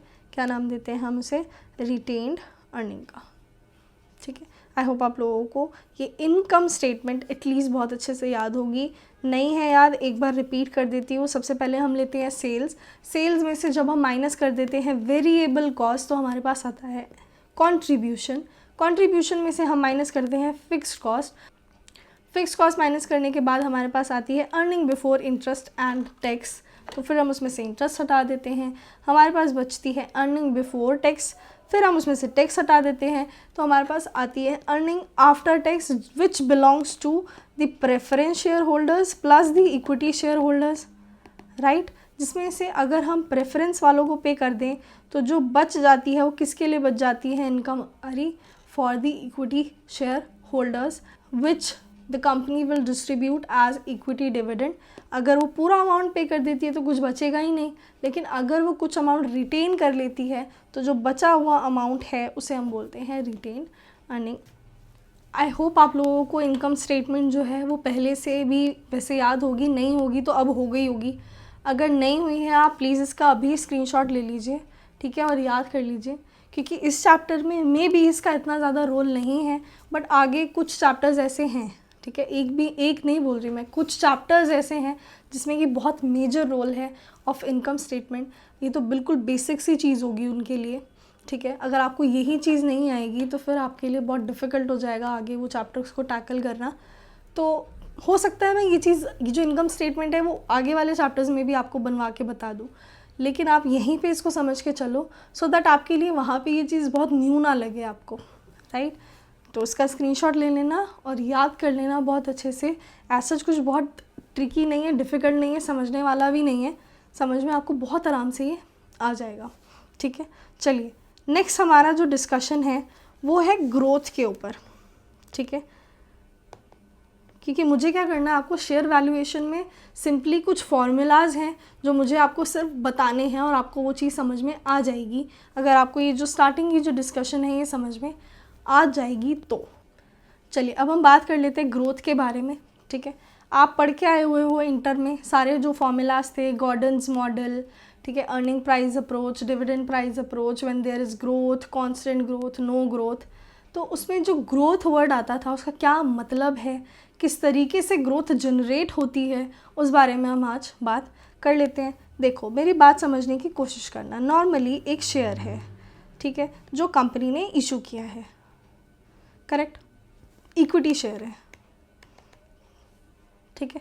अब क्या हो रहा है, कंपनी ने इशू किया, कंपनी को मिले पैसे, ठीक है, कंपनी ने वो पैसे किए इन्वेस्ट, ठीक है, बिजनेस करेगी, ये कैपिटल एम्प्लॉय हुई, ठीक है। कंपनी ने क्या की होगी, कैपिटल एम्प्लॉय की होगी, एम्प्लॉय कर रही होगी, कहीं ना कहीं इन्वेस्ट किया होगा, कुछ अपनी मशीनरीज खरीदी होंगी, कुछ अपने वर्किंग कैपिटल में यूज़ किया होगा, और वो उससे क्या कर रहे होंगे, अर्निंग्स जो हैं वो जनरेट कर रहे होंगे, करेक्ट। अब क्या हो रहा है, अर्निंग्स हो रही हैं जनरेट, ठीक है। ये जो अर्निंग्स जनरेट हो रही हैं मैंने अभी बताया, इसमें से हमें क्या मिल रहा है, डिविडेंड मिल रहा है, राइट, क्या मिल रहा है, डिविडेंड मिल रहा है, ठीक है। यानी क्या हो रहा है, कंपनी कर रही है अर्न और उस अमाउंट में से हमें क्या दे रही है, डिविडेंड दे रही है। आपने जो ये ग्रोथ के बारे में पढ़ा होगा इंटर में तो आपको पता होगा कुछ अर्निंग में भी ग्रोथ आती है, ठीक है, कुछ अर्निंग ग्रोथ करके भी पढ़ा था कि जो ईपीएस था उसमें भी हम ग्रोथ एडजस्ट करते थे। कुछ आपने पढ़ा होगा कि डिविडेंड में ग्रोथ एडजस्ट होती है, कुछ हम डिविडेंड में ग्रोथ ऐड करते थे, राइट। तो ये जो ग्रोथ है ये किस तरीके से हो रही है in this earning and in this dividend. अब मेरी बात समझने की कोशिश करना। देखो अगर कंपनी ने जो ये इक्विटी शेयर्स इशू किए हैं, ठीक है, कंपनी को क्या मिला, पैसे मिले, कंपनी ने किए ये इन्वेस्ट, ठीक है। कंपनी ने क्या किया, सारे के सारे पैसे किए इन्वेस्ट। मान लीजिए आज कंपनी को 10,000 रुपये का कंपनी ने इक्विटी शेयर्स इशू किए, कंपनी को ये 10,000 रुपये मिले, कंपनी ने ये जो 10,000 रुपये हैं ये इन्वेस्ट कर दिए एट द रेट 10%। किसी जो मान लीजिए कोई प्रोजेक्ट था जिसमें उन्होंने इन्वेस्ट कर लिए, उसमें उन्हें 10% के रेट से इंटरेस्ट मिल रहा है। अब 10,000 इन्वेस्ट करे हैं 10% के रेट से, यानी कि 1,000 रुपीज़ की उसे अर्निंग हो रही है, कंपनी को अर्निंग हो रही है ऑफ ₹1000, ठीक है।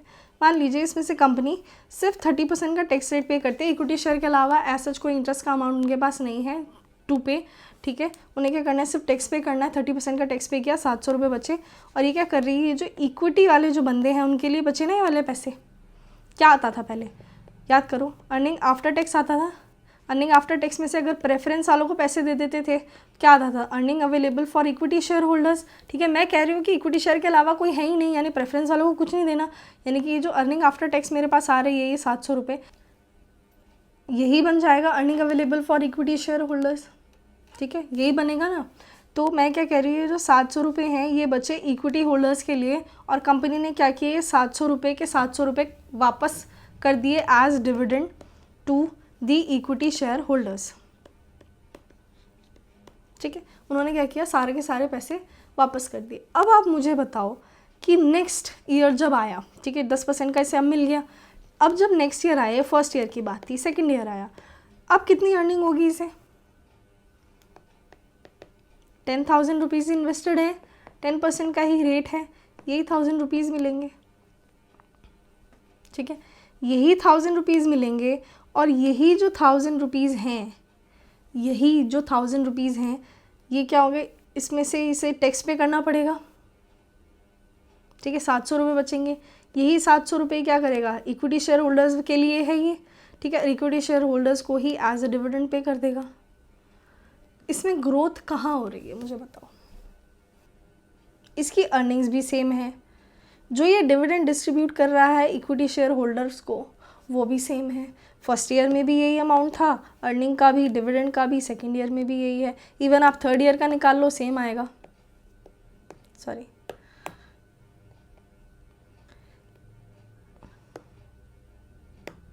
इवन आप थर्ड ईयर के लिए भी निकाल लो तो भी सेम ही आएगा, यही 1,000 आएगा, यही 700 आएगा, यही 700 डिस्ट्रीब्यूट हो जाएगा, ठीक है। तो ग्रोथ तो हो ही नहीं रही, ठीक है, ग्रोथ कब होगी ये चीज़ सोचने वाली बात है। अब मेरी एक बात सुनना, ये जो फर्स्ट ईयर था, ठीक है, जब इसे ये 1,000 रुपीज़ अर्न हुए, एक सेकेंड दो मुझे,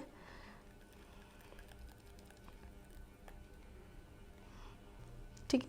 अब देखो, मान लो ये जो फर्स्ट ईयर था, इसमें जो ये से 1,000 रुपीज़ रिसीव हुए, इसमें से ये टैक्स पे किया इसने, 700 रुपीज़ इसके पास बच गए। ये किसके लिए हैं, फॉर इक्विटी शेयर होल्डर्स। इसने क्या किया, इसमें से 200 रुपये का तो डिविडेंड दे दिया इक्विटी शेयर होल्डर्स को, और 500 रुपये क्या हो जाते हैं फिर हमारे पास, रिटेन अर्निंग, मैंने अभी बताया, ठीक है। क्या हुआ, इसके पास 500 रुपये कंपनी ने रख लिए एज रिटेन्ड अर्निंग, ठीक है। अब जब सेकेंड ईयर आएगा, ठीक है, जब सेकेंड ईयर आएगा, अब क्या होगा समझने की कोशिश करना। ये जो 10,000 रुपये थे इसके पास पहले से, जो इसने इन्वेस्ट करे थे एट द रेट 10%, ठीक है, और अब इसके पास ये 500 रुपये और हैं एज रिटेन्ड अर्निंग, जो इसने अपने पास रख लिए हैं। यानी कि कहीं ना कहीं इसका जो इन्वेस्टमेंट अमाउंट था वो 10,000 से बढ़ के 10,500 हो चुका है, करेक्ट। अब दूसरी चीज़, जो ये रिटेन्ड अर्निंग है वो किसके पैसे थे, कंपनी के या इक्विटी शेयर होल्डर्स के, इक्विटी शेयर होल्डर्स के। मैंने आपको बता दिया कि जब कंपनी ने टैक्स पे कर दिया, बाकी का बचा हुआ अमाउंट बिलोंग करता है to the equity share holders, ठीक है। यानी कि ये जो रिटेन अर्निंग का अमाउंट है ये भी किसके लिए है, इक्विटी शेयर होल्डर्स के लिए है। यानी कि आप समझने की कोशिश करना, आपने पढ़ा था कुछ मॉडिफाइड YTM, जिसमें मैंने आपसे कहा था कि जो पैसे हैं, जो इंटरेस्ट आपको ड्यूरिंग द लाइफ आपको मिल रहा होता है, अर्न हो रहा होता है, वो री इन्वेस्ट होता है एट अ स्पेसिफाइड रेट, ठीक है। और अगर वो स्पेसिफाइड रेट पे नहीं इन्वेस्ट हो रहा है तो वो नॉर्मली कौन से रेट पे इन्वेस्ट हो रहा है, जो बॉन्ड था, ठीक है, उसके रेट पे, जो कूपन रेट था उस रेट पे, या YTM के रेट से, ठीक है। जो रिक्वायर्ड रेट ऑफ रिटर्न था, YTM था, उस रेट से री इन्वेस्ट हो रहा था वो वाला अमाउंट, या फिर हम मान रहे थे कि कूपन रेट से इन्वेस्ट हो रहा है। याद करो क्या बोल रहे थे हम, कि जो अमाउंट अर्न हो चुका है as an interest during the life of the bond, ठीक है, वो अमाउंट बिलोंग करता है टू दी होल्डर। ठीक है, तो जब वो इनिशियली इन्वेस्ट कर रहा था और वो इन्वेस्ट करना चाह रहा था at his required rate of return, तो जो अमाउंट उसे during the life of the bond earn हो गया वो अमाउंट उसको बिलोंग करता है। तो वो उसको री इन्वेस्ट जब करेगा, वो वाला जो अमाउंट उसे अर्न हुआ है ड्यूरिंग द ईयर, जो इंटरेस्ट का अमाउंट उसे अर्न हुआ है, वो भी किसका है, उस होल्डर का है।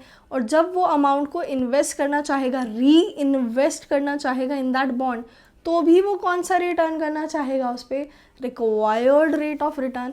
यानी कि जो इक्विटी शेयर होल्डर्स हैं उन्होंने जब ये 10,000 रुपये दिए होंगे तो भी उनकी कुछ एक एक्सपेक्टेशंस होंगी कि भाई अब मुझे ये 10,000 पे कुछ स्पेसिफाइड रेट ऑफ रिटर्न यानी required rate of return earn करना है।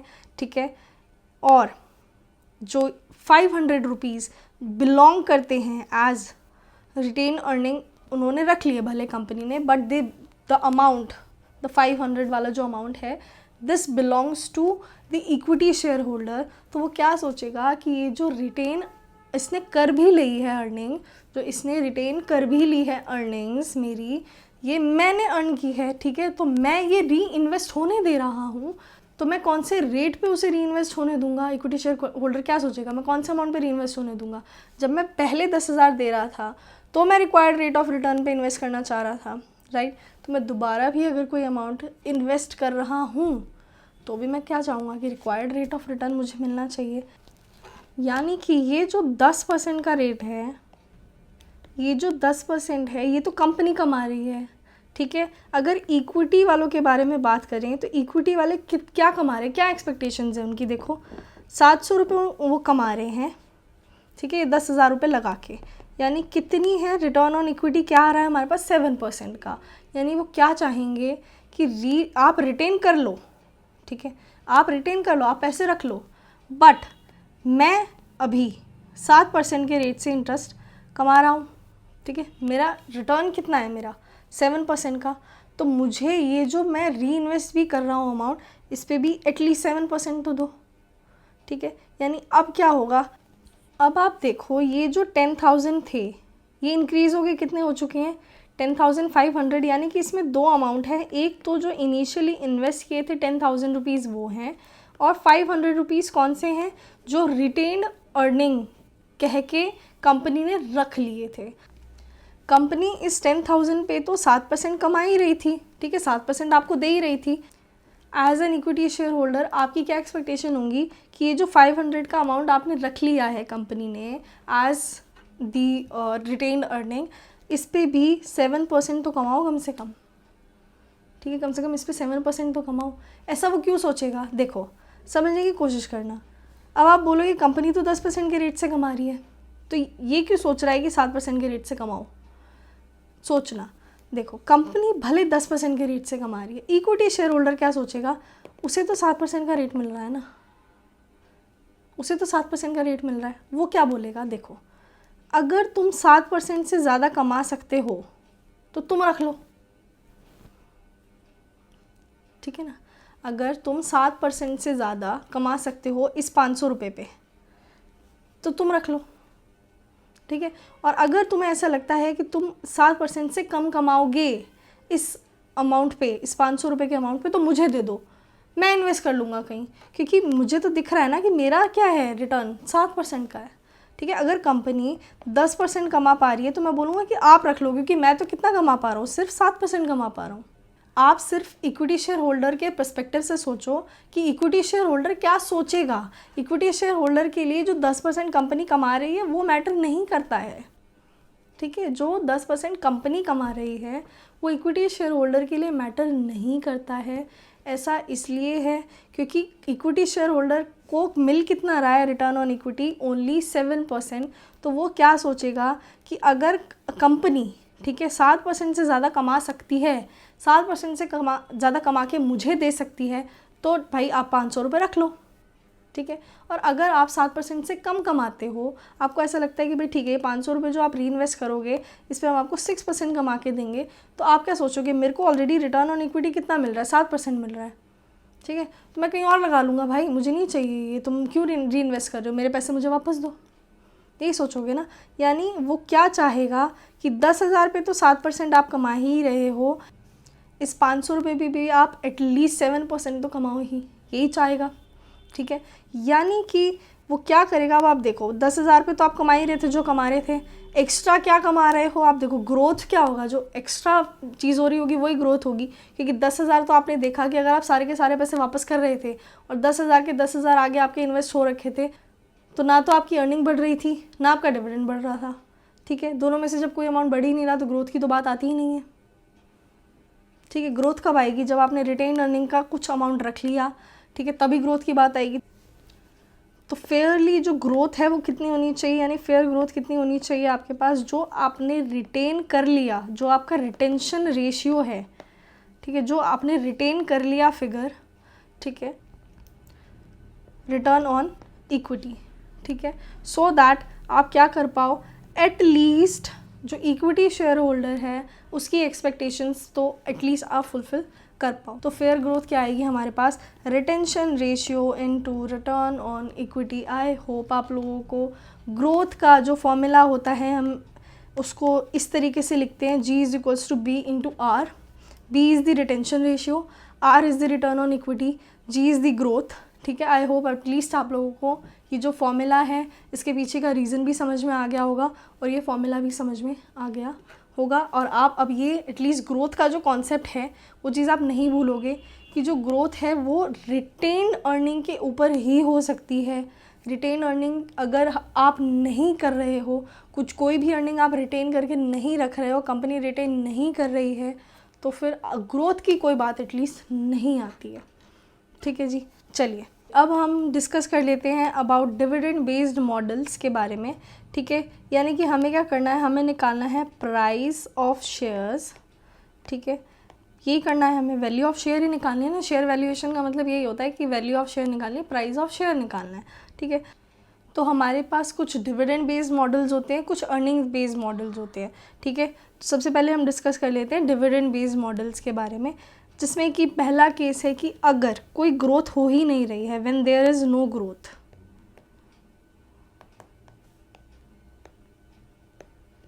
ठीक है, मैंने आपको परपेचुटी का कॉन्सेप्ट बताया था, जिसमें मैंने आपसे क्या कहा था कि अगर आपका मतलब इररिडीमेबल बॉन्ड है, कभी भी रिडीम होगा ही नहीं। ठीक है, यानी आपको क्या होगा, सिर्फ इंटरेस्ट का अमाउंट मिलेगा एवरी ईयर। ठीक है, अनलिमिटेड टाइम के लिए, इनडेफिनेट टाइम पीरियड के लिए आपको क्या मिलेगा, सिर्फ इंटरेस्ट का अमाउंट रिसीव होगा।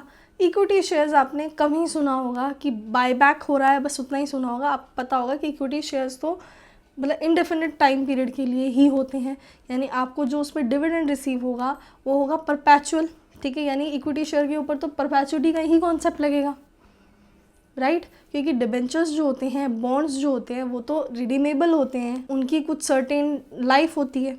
ठीक है, लेकिन इक्विटी शेयर की तो कोई लाइफ नहीं होती, ये तो आपको पता होगा। यानी इक्विटी शेयर्स के ऊपर परपेचुइटी का कॉन्सेप्ट तो लगेगा ही लगेगा, जिसमें मैंने आपको क्या कहा था कि आपको सिंपली अगर आपको इंटरेस्ट ही मिल रहा है all those years for the indefinite period of time, तो आपको क्या करना होता है, इंटरेस्ट के अमाउंट को डिवाइड करना होता है by required rate of return, and simply आपके पास जो वैल्यू ऑफ बॉन्ड है एज ऑन टुडे वो आ जाती है, फेयर वैल्यू ऑफ बॉन्ड आ जाती है। यही चीज़ मैंने आपको बताई थी, राइट। अब इक्विटी शेयर के ऊपर तो लगेगा ही परपेचुइटी का कॉन्सेप्ट, राइट। तो क्या करना है, जब कोई ग्रोथ है ही नहीं, यानी कि आपको एक ही सिंपली एक डिविडेंड का अमाउंट है, वही आपको हर साल रिसीव होगा, वही डिविडेंड का अमाउंट आपको हर साल रिसीव होगा। ठीक है, तो आपको क्या करना है, जैसे आपको इंटरेस्ट का अमाउंट रिसीव हो रहा था तो आप क्या कर रहे थे, interest divided by required rate of return. यहाँ पे क्या इंटरेस्ट तो नहीं है, लेकिन डिविडेंड है पर शेयर, जो कि आपको परपेचुअली आपको हर साल इनडेफिनेट टाइम पीरियड के लिए रिसीव होता रहेगा। ठीक है, तो हमें क्या करना पड़ेगा, डिविडेंड पर share divided by required rate of return आ जाएगी हमारे पास, शेयर की वैल्यू, शेयर का प्राइस आ जाएगा। अब अगर मैं बोलूँ कि when there is constant growth, ठीक है, यानी कि जो डिविडेंड का अमाउंट है मान लीजिए आपको आज डिविडेंड रिसीव हो रहा है ऑफ 10 रुपीज़, ठीक है, 10% की इन्होंने दे रखी है ग्रोथ रेट, ठीक है। इसका मतलब क्या है कि नेक्स्ट ईयर आपको जो डिविडेंड रिसीव होगा वो होगा 10 + 10% विच इज़ 11 रुपीज़, ठीक है। उसके नेक्स्ट ईयर जब आपको डिविडेंड रिसीव होगा तो वो होगा 11 + 10%, ठीक है। यानी कि क्या होगा, there will be constant growth, यानी हर साल जो आपका डिविडेंड है वो इंक्रीज होता चला जाएगा विद दी सेम ग्रोथ का परसेंटेज, ठीक है। यानी ये जो ग्रोथ का परसेंटेज है ये तो 10% ही रहेगा, आपका जो डिविडेंड है वो इस 10% से हर साल बढ़ता चला जाएगा। यानी कि अब आप देखो क्या होगा, परपेचुटी तो है, अब कैसे निकालूं, देखो करना क्या होता था, अगर इंटरेस्ट अलग अलग मिल रहा होता तो हम क्या करते थे, हर साल का वो अलग अलग वाला इंटरेस्ट ले लेते थे, ठीक है। मान लीजिए हमें पहले मिला था 10, 20, 30 इस तरीके से इंटरेस्ट मिल रहा है, तो हम क्या करते थे, प्रेजेंट वैल्यू फैक्टर लेते थे, 1, 2, 3 ईयर का होता था, यहाँ पे प्रेजेंट वैल्यू फैक्टर लिखते थे, ठीक है, यहाँ पे इनकी प्रेजेंट वैल्यू लिखते थे, सम करके बोलते थे ये आ गया हमारे पास बॉन्ड की value at the zero period, ठीक है, यही बोलते थे। लेकिन मैंने आपको अभी बताया कि बॉन्ड की तो एक सर्टेन लाइफ होती थी, ठीक है, 3 साल, 5 साल, 10 साल, 20 साल, लेकिन शेयर की तो कोई लाइफ ही नहीं है। यानी कि मैं अगर ये डिविडेंड का अमाउंट निकालने लगूँ, ठीक है, और ये प्रेजेंट वैल्यू फैक्टर्स लिखने लगूँ तो मेरे पास तो कभी भी आंसर आ ही नहीं सकता, मैं तो यहाँ पे इसको बढ़ाती ही चली जाऊँगी बस, ठीक है। यहाँ पे 10 लिखूँगी, 11 लिखूँगी, फिर कुछ लिखूँगी, फिर लिखूँगी, फिर 10% इंक्रीज़ करूँगी, क्योंकि ये तो इंडेफिनिट पीरियड के लिए इंक्रीज़ होता ही चला जाएगा, ठीक है। और प्रेजेंट वैल्यू फैक्टर भी कब तक का लिखती रहूँगी, ठीक है। यानी क्या है, परपेचुटी है, परपेचुटी है। अब आप बोलोगे ठीक है परपेचुटी है तो करो ना, डिविडेंड को डिवाइड करो। अभी आपने बोला ना डिविडेंड का अमाउंट होता है डिविडेंड पर शेयर, उसको आपको डिवाइड करना होता है with the required rate of return, कर दो वही, ठीक है। मैं आपको बोलूँगी कि देखो dividend divided by required rate of return मैं कर रही थी, परपेचुटी है करेक्ट, ठीक है, लेकिन मैं ये चीज़ कर पा रही थी क्योंकि डिविडेंड का अमाउंट सेम था, एवरी ईयर डिविडेंड का अमाउंट सेम था। अब जो डिविडेंड है वो तो चेंज हो जाएगा क्योंकि ग्रोथ है, हर साल कुछ ना कुछ क्या है, ग्रोथ है, और डिविडेंड का अमाउंट क्या हो जाएगा, चेंज हो जाएगा। तो फिर मैं ये फॉर्मूला तो नहीं लगा सकती ना, ठीक है। अगर डिविडेंड का अमाउंट हर साल चेंज हो रहा है तो सिंपली मैं कोई एक डिविडेंड का अमाउंट उठा के उसको डिवाइड तो नहीं कर सकती रिक्वायर्ड रेट ऑफ रिटर्न से। तो मैं क्या करूँगी, देखो मेरी बात समझने की कोशिश करना, इस केस में हो क्या रहा है पहले तो ये देखो आप,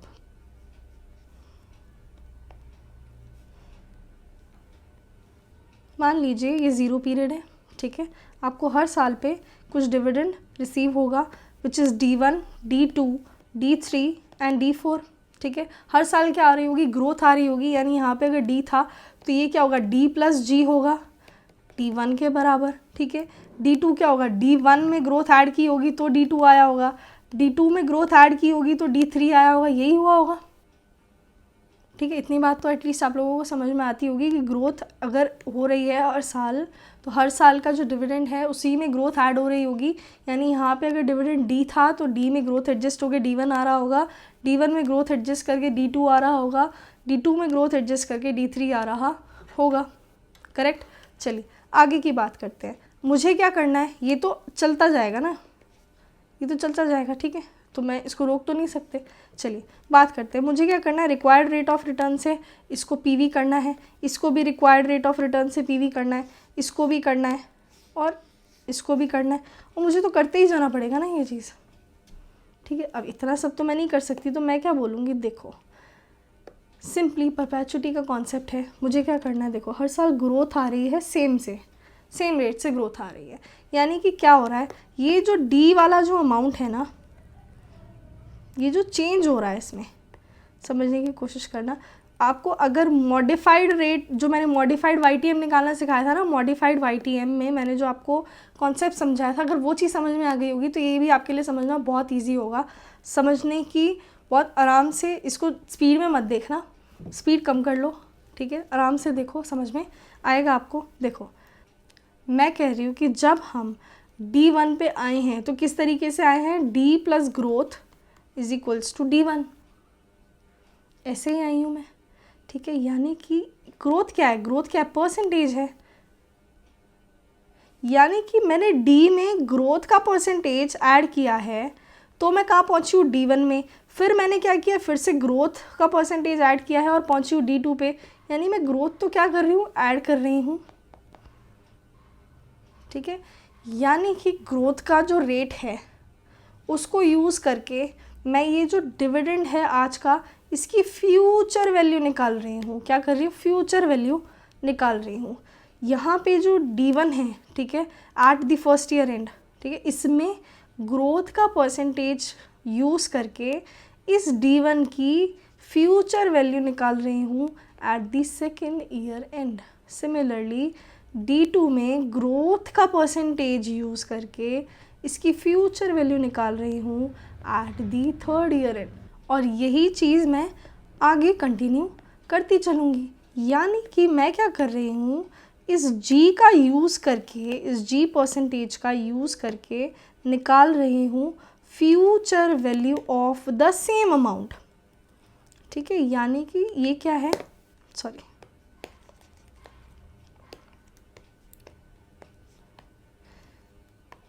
सिर्फ क्या है मेरे पास, ये D था, इसी में ग्रोथ एडजस्ट करी, D1 पे पहुंची, इसमें ग्रोथ एडजस्ट करके 2 बार अगर ग्रोथ एडजस्ट करूंगी तो D2 पे पहुंचूंगी, 3 बार अगर ग्रोथ का परसेंटेज एडजस्ट करूंगी तो D3 पे पहुंचूंगी, 4 बार करूंगी तो D4 पे पहुंचूंगी, करती जाऊंगी और आगे के जो मेरे डिविडेंड्स हैं उन पे पहुंचती जाऊंगी। यानी मैं क्या कर रही हूँ, इस D की फ्यूचर वैल्यू निकाल रही हूँ।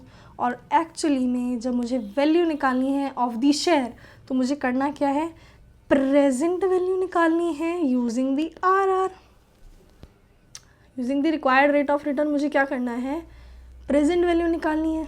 यानी कि मैं क्या कर रही हूँ, 2 टास्क कर रही हूँ फालतू में। इस G के रेट से फ्यूचर वैल्यू निकाल रही हूँ इसी अमाउंट की, ठीक है, और फिर उस फ्यूचर वैल्यू को RR की रेट से यानी रिक्वायर्ड रेट ऑफ रिटर्न से क्या कर रही हूँ, वापस लेके आ रही हूँ, राइट। यानी ये टास्क तो बेकार में हो रहा है। यानी कि अब देखो, अगर मैं बात करूँ मुझे निकालना है प्राइस ऑफ द शेयर, तो मैं कैसे निकालूंगी, मैं यूज़ करूँगी D1 का और डिवाइड करूँगी bye RR minus G। D1 कैसे आएगा, D प्लस ग्रोथ, ठीक है, ये D है, D plus growth which is dividend at the 0 period plus growth divided by required rate of return minus G। एक बार और आपको बता देती हूँ, यानी कि अब मुझे क्या करना पड़ेगा, जो डिविडेंड है एट द फर्स्ट ईयर उसको मैं लेके आऊँगी RR माइनस G से वापस, ठीक है। यानी कि परपेचुटी का ही कॉन्सेप्ट है, परपेचुटी का ही कॉन्सेप्ट है। मैं क्या कर रही हूँ, ग्रोथ एडजस्ट कर करके लेके जा रही हूँ एट फ्यूचर वैल्यू और RR की रेट से क्या कर रही हूँ, वापस लेके आ रही हूँ। तो देखो ग्रोथ क्या है, ग्रोथ का रेट हमेशा कम होता है, RR का रेट ज़्यादा होता है, ठीक है। Required rate of return growth से तो ज़्यादा ही होगा ना, ठीक है। तो क्या करना है, जब मुझे एक पर्टिकुलर रेट से लेके जाना है फ्यूचर वैल्यू पे और उस फिर एक पर्टिकुलर रेट से मुझे लेके आना है प्रेजेंट वैल्यू पे, तो मैं क्या करूँ, दोनों का जो डिफरेंशियल है उससे सिर्फ एक ही ट्रांजेक्शन कर लेती हूँ ना, सिर्फ उसको क्या करती हूँ, प्रेजेंट वैल्यू पे ले आती हूँ यूजिंग RR माइनस G, ठीक है। अब आप ये कन्फ्यूजन मत रखना अपने माइंड में कि भाई यहाँ पे D1 क्यों लिया है, D ले लेते, ठीक है। ये जो मैंने यहाँ पे लिखा है कि आपको DPS यूज़ करना है जब कोई ग्रोथ नहीं है, तो ये जो DPS है इट इज़ डिविडेंड पर शेयर, बट ये डिविडेंड आपको हर साल मिलने वाला डिविडेंड है, ठीक है। आज जो आपको डिविडेंड मिल चुका है उसके बारे में तो बात हो ही नहीं रही ना। आप अगर आज शेयर में इन्वेस्ट करना चाह रहे हो, ठीक है, तो आप उसकी फेयर वैल्यू निकालोगे। आप शेयर की जब फेयर वैल्यू निकालोगे तो उसमें जो ऑलरेडी डिविडेंड मिल चुका है उसको कंसिडर करोगे क्या, आंसर इज़ नो। जो आगे मिलने वाला है उसी को कंसिडर करोगे, राइट। उसी की फ्यूचर जो फ्यूचर वैल्यूज़ हैं ऑफ दैट डिविडेंड उसी को आप प्रेजेंट वैल्यू पे लेके आओगे, उसी को आप अपनी fair value of the share बोलोगे, ठीक है। यानी ये जो DPS है ये भी आपका नेक्स्ट ईयर वाला ही डिविडेंड है, ठीक है। भले ही आपका डिविडेंड का अमाउंट सेम है all those years, in this case जब कोई ग्रोथ नहीं है, बट ये डिविडेंड भी 0 पीरियड वाला नहीं है, ये डिविडेंड भी आगे के टाइम पीरियड वाला ही है। और यहाँ पे जो आप ये D1 लिख रहे हैं, ये जो D1 लिख रहे हैं, अगर आप यहाँ पे नॉर्मली D लिख दोगे तो वो तो डिविडेंड तो 0 पीरियड पे ही है, फिर क्यों लेके आना आपको उसको 0 पीरियड पे, फिर क्यों PV करना है, ये डिविडेंड तो आपको मिल चुका है, इसके बारे में तो कोई बात होनी ही नहीं चाहिए ना। आपकी बात किस बारे में होनी चाहिए, जो डिविडेंड आपको आगे जाके मिलने वाला है, ठीक है, यानी आपको जो D1 मिलने वाला है, जो आपको D2 मिलने वाला है, जो D3 मिलने वाला है, उसके बारे में बात होनी चाहिए। ये जो D2 D3 है, इस पे पहुंचने के लिए हम क्या यूज़ कर रहे थे, G का यूज़ कर रहे थे, और इनको वापस लाने के लिए किसका यूज़ कर रहे थे, RR का यूज़ कर रहे थे। ठीक है, तो ये डबल मेहनत करने से अच्छा हमने क्या सोचा, हम एक बार RR माइनस G से ही इसे प्रेजेंट वैल्यू पे ले आएंगे। ठीक है, आई होप आप लोगों को समझ में आया हो कि D1/RR माइनस G क्यों करना है, यहाँ पे D0 क्यों नहीं लेना है। बहुत सिंपल सा रीज़न था इसका, आपको छोटी सी चीज़ थी, समझ में आ गई होगी। नेक्स्ट हमारे पास है when there is different growth.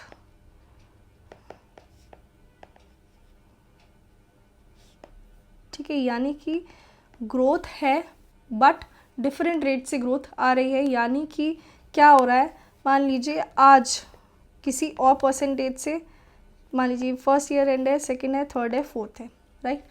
मान लीजिए फर्स्ट ईयर में जो ग्रोथ आई है वो आई है 7% के रेट से, देन आएगी 8% के रेट से, फिर आएगी 9% के रेट से, एंड अगेन आएगी 9% के रेट से, और फिर फोर्थ ईयर के बाद 10% के रेट से कांस्टेंट ग्रोथ कंटिन्यू करेगी। यानी कि क्या होगा, फोर्थ ईयर के बाद जब फिफ्थ ईयर आएगा, फिफ्थ ईयर के बाद भी 10% ही कंटिन्यू रहेगी हमारी ग्रोथ। ठीक है, यानी कि क्या हो रहा है, अलग अलग रेट हैं ग्रोथ के फॉर डिफरेंट ईयर्स। ठीक है, और फिर after a certain period of time there is a constant growth. ठीक है, तो हमें क्या करना पड़ेगा, देखो अब समझने की कोशिश करना। दिस इज़ D1 पे पहुंचने के लिए क्या करना पड़ेगा, D+7% करना पड़ेगा। ठीक है, D2 पे पहुंचने के लिए क्या करना पड़ेगा, D1+8% करना पड़ेगा। यानी कि रेट्स क्या हैं, अलग अलग हैं। तो जब तक रेट अलग अलग है तब तक आपको क्या करना पड़ेगा, इंडिविजुअली जो भी डिविडेंड आ रहा है, जैसे हम करते थे ना, अलग अलग इंटरेस्ट रेट होते थे, तो क्या करते थे, अलग अलग प्रेजेंट वैल्यू फैक्टर उनके कंसिडर करते थे, अलग अलग प्रेजेंट वैल्यू फैक्टर उनके कंसिडर करते थे, और निकाल लेते थे क्या, प्रेजेंट वैल्यू सम करके, राइट। तो अब हमें क्या करना है, इसमें भी हमें डिफरेंट जो कैश फ्लोज हैं ऑफ द डिफरेंट ईयर्स, यानी डिफरेंट जो डिविडेंड्स हैं, जब तक डिफरेंट परसेंटेज रहेगी ग्रोथ की, वो हमें कैलकुलेट करना है। यानी कि D1 भी लेना है, D2 भी लेना है, प्लस D3 भी लेना है, सबकी प्रेजेंट वैल्यू लेनी होती है हमें D4 भी लेना है। ठीक है, D5 पे हम क्यों नहीं जा रहे, क्योंकि D4 के बाद D5 से तो जो ग्रोथ है वो कॉन्स्टेंट ही है। ठीक है, तो D4 पे हम रुक जाते हैं एक बार के लिए। क्या करना है हमें, देखो D1 पे पहुँचे, कैसे पहुँचे होंगे, D पे ग्रोथ एडजस्ट की होगी, D0 में ग्रोथ एडजस्ट की होगी, और D1 पे पहुँच गए होंगे।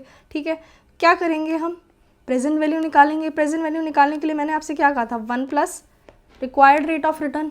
ठीक है, या फिर रिक्वायर्ड रेट ऑफ रिटर्न को आप क्या बोल सकते हो, KE भी बोल सकते हो, कॉस्ट ऑफ इक्विटी पढ़ा होगा आपने इंटर में। ठीक है, यानी कि आपको क्या करना है, निकालनी है present value of D1।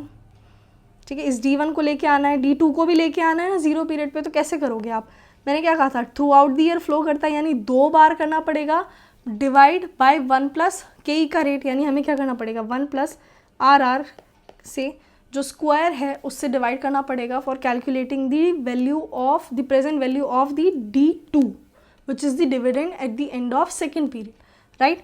Third year का निकालना है तो क्या करना पड़ेगा, 1+ RR की पावर 3। ठीक है, D4 का निकालना है, तो अब मेरी बात समझने की कोशिश करना, D4 के बाद क्या बात ख़त्म हो गई यहीं पे, सिर्फ D4 का अगर मैं प्रेजेंट वैल्यू निकाल लूँ तो क्या मेरे पास फेयर वैल्यू ऑफ शेयर आ जाएगी, आंसर इज़ नो। क्यों, क्योंकि फोर्थ ईयर पे ख़त्म थोड़ी हो गया शेयर तो परपेचुअली है ना, शेयर तो चलता रहेगा, इंडेफिनिट पीरियड ऑफ टाइम के लिए चलता जाएगा शेयर। तो मुझे क्या करना है, सिर्फ मुझे निकालनी है fair value of the share, ये जो कांस्टेंट ग्रोथ आ गई है आफ्टर द फोर्थ ईयर, इसमें मुझे क्या निकालनी पड़ेगी, टर्मिनल वैल्यू निकालनी पड़ेगी। वो मैं कैसे निकालूंगी, मैं निकालूंगी D4 RR माइनस G। ठीक है, मैंने अभी आपको बताया कांस्टेंट ग्रोथ वाले केस में कि जब आपको जो ग्रोथ कांस्टेंट हो जाती है, ठीक है, तो आपको जो शेयर की वैल्यू निकालनी है वो आपको यूज़ करना है dividend at the first year and. ठीक है, उसको डिवाइड करना है बाय RR माइनस G। ठीक है, ये क्या है, D4 अगर हम कंसिडर कर रहे हैं, अगर हम D4 कंसिडर कर रहे हैं which we have calculated using D3 +9%, हमने ये यूज़ किया है, D4 यूज़ किया, उसको हम कर रहे हैं RR माइनस जी। क्यों? क्योंकि 4th ईयर के बाद जो भी ग्रोथ रेट है हमारा वो है इक्वल, कांस्टेंट है, राइट। यानी कि जितनी भी आगे ग्रोथ होगी वो 10% के रेट से होने वाली है, राइट। यही मतलब है इस चीज़ का। तो जब ये RR माइनस जी हम करते थे, ठीक है, जब हम D1 divided by RR minus G करते थे तो वैल्यू कौन से पीरियड की आती थी? 0 पीरियड की, राइट। तो अगर मैं यहाँ पे बोल रही हूँ कि 4th ईयर के बाद जो ग्रोथ है वो कांस्टेंट है, मैं यूज़ कर रही हूँ डिविडेंड एट 4th ईयर, ठीक है, उसको डिवाइड कर रही हूँ RR माइनस जी से, क्योंकि मुझे पता है शेयर के अंदर परपेचुटी का कॉन्सेप्ट है। कांस्टेंट ग्रोथ के केस में मुझे D डिवाइडेड यानी dividend at the first year end divided by RR minus G करना होता है। D1 इसलिए होता है क्योंकि D1 के जो बाद जितनी भी जो डिविडेंड हमें मिलने वाले हैं सब में हमें ग्रोथ रेट क्या रहने वाला है? कांस्टेंट रहने वाला है, सेम रहने वाला है, यही मतलब था। तो अब अगर इस केस में D4 के बाद कांस्टेंट रहने वाला है हमारा डिविडेंड का जो ग्रोथ रेट है, तो हमें क्या करना पड़ेगा? D4 यूज़ करना है। वैल्यू कहाँ की आएगी मुझे बस इतना जानना है। अगर मैं D4 divided by RR minus G करती हूँ तो ये वैल्यू जो है ये 4th ईयर एंड की आएगी या 3rd ईयर एंड की आएगी, मुझे सिर्फ आपसे इतना जानना है। आप सोचो और आंसर दो, ठीक है।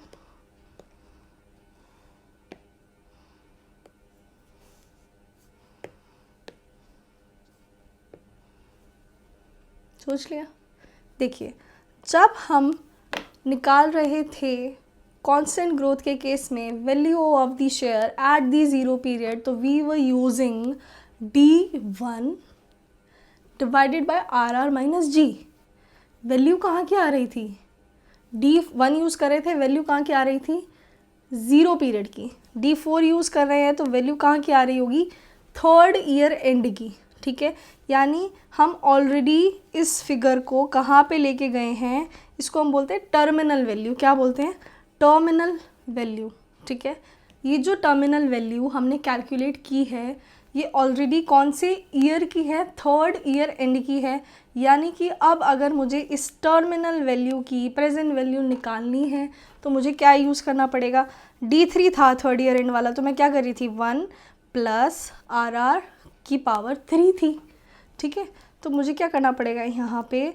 इसे जो टर्मिनल वैल्यू मेरी आएगी इसे भी डिवाइड करना पड़ेगा बाय RR की पावर 3, 1 + RR की पावर 3। KE है तो KE, required rate of return है तो RR, राइट।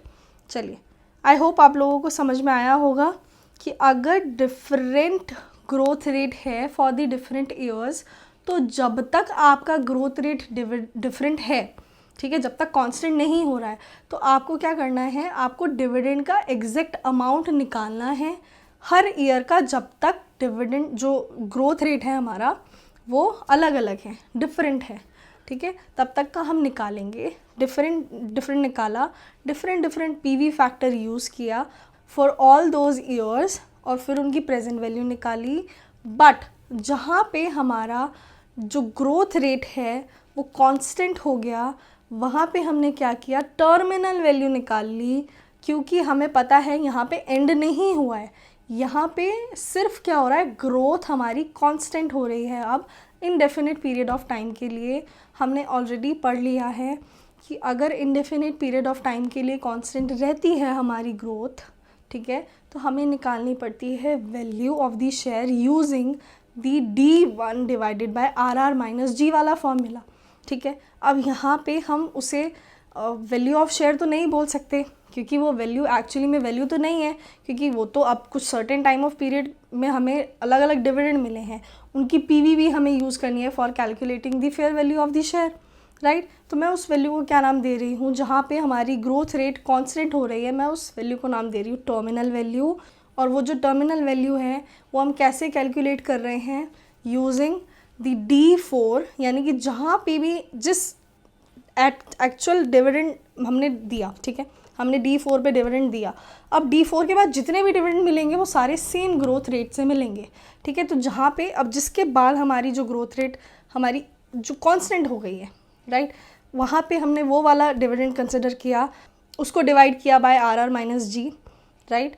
हमारी वैल्यू हमें पता है कि जब हम D1 divided by RR minus G कर रहे थे तो वैल्यू आ रही थी एट 0 पीरियड, राइट। तो अगर मैं D4 divided by RR minus G करूँगी तो मेरी वैल्यू आएगी at the third year and, right. अब मुझे क्या करना है, इन सारी जो वैल्यूज़ हैं, जो डिविडेंड्स हैं और जो टर्मिनल वैल्यू है ऑफ द शेयर, सबका क्या करना है, प्रेजेंट वैल्यू निकालनी है। प्रेजेंट वैल्यू निकालने के लिए मुझे क्या करना पड़ता है, 1 प्लस RR से डिवाइड करना पड़ता है। अगर फर्स्ट ईयर है तो 1 प्लस RR जो है उसकी पावर स्क्वायर करनी पड़ती है, यानी 2 बार मुझे डिवाइड करना पड़ता है अगर मुझे सेकेंड ईयर वाला अमाउंट जो है उसकी प्रेजेंट वैल्यू निकालनी है, ठीक है। अब मुझे पता है ये टर्मिनल वैल्यू तो थर्ड ईयर एंड की है, तो मुझे क्या करना पड़ेगा, 1 प्लस RR की पावर 3 से मुझे इसे डिवाइड करना पड़ेगा और मेरे पास आंसर आ जाएगा। आई होप आप लोगों को ये फॉर्मूला समझने में एटलीस्ट कोई दिक्कत नहीं आई होगी। अब एक छोटी सी चीज़ है जो मैं आपको बता देती हूँ कि ऐसा हो सकता है कि D1 दिया है क्वेश्चन में या D0 दिया है, ये चीज़ आइडेंटिफाई करने में हो सकता है आपको प्रॉब्लम हो रही हो। तो आपको कुछ वर्डिंग्स हैं जो मैं आपको बता देती हूँ, अगर वो चीज़ लिखी है तो आपको क्या चीज़ अज्यूम करनी है। अगर आपको लिखा है कि करंटली पे किया है ये वाला डिविडेंड, तो आपको ऑब्वियसली बात है वो डिविडेंड पे हो चुका है, इट इज़ D0। अगर आपको लिखा है लेटेस्ट डिविडेंड है ये, तो लेटेस्ट का मतलब क्या है कि रिसेंटली यही वाला डिविडेंड था जो पे किया होगा, इट इज़ D0, ठीक है। डिविडेंड टू बी पेड है, this means it is D1, right. और क्या हो सकता है, आपको लास्ट ईयर डिविडेंड लिखा है तो आपको समझ में आ जाएगा।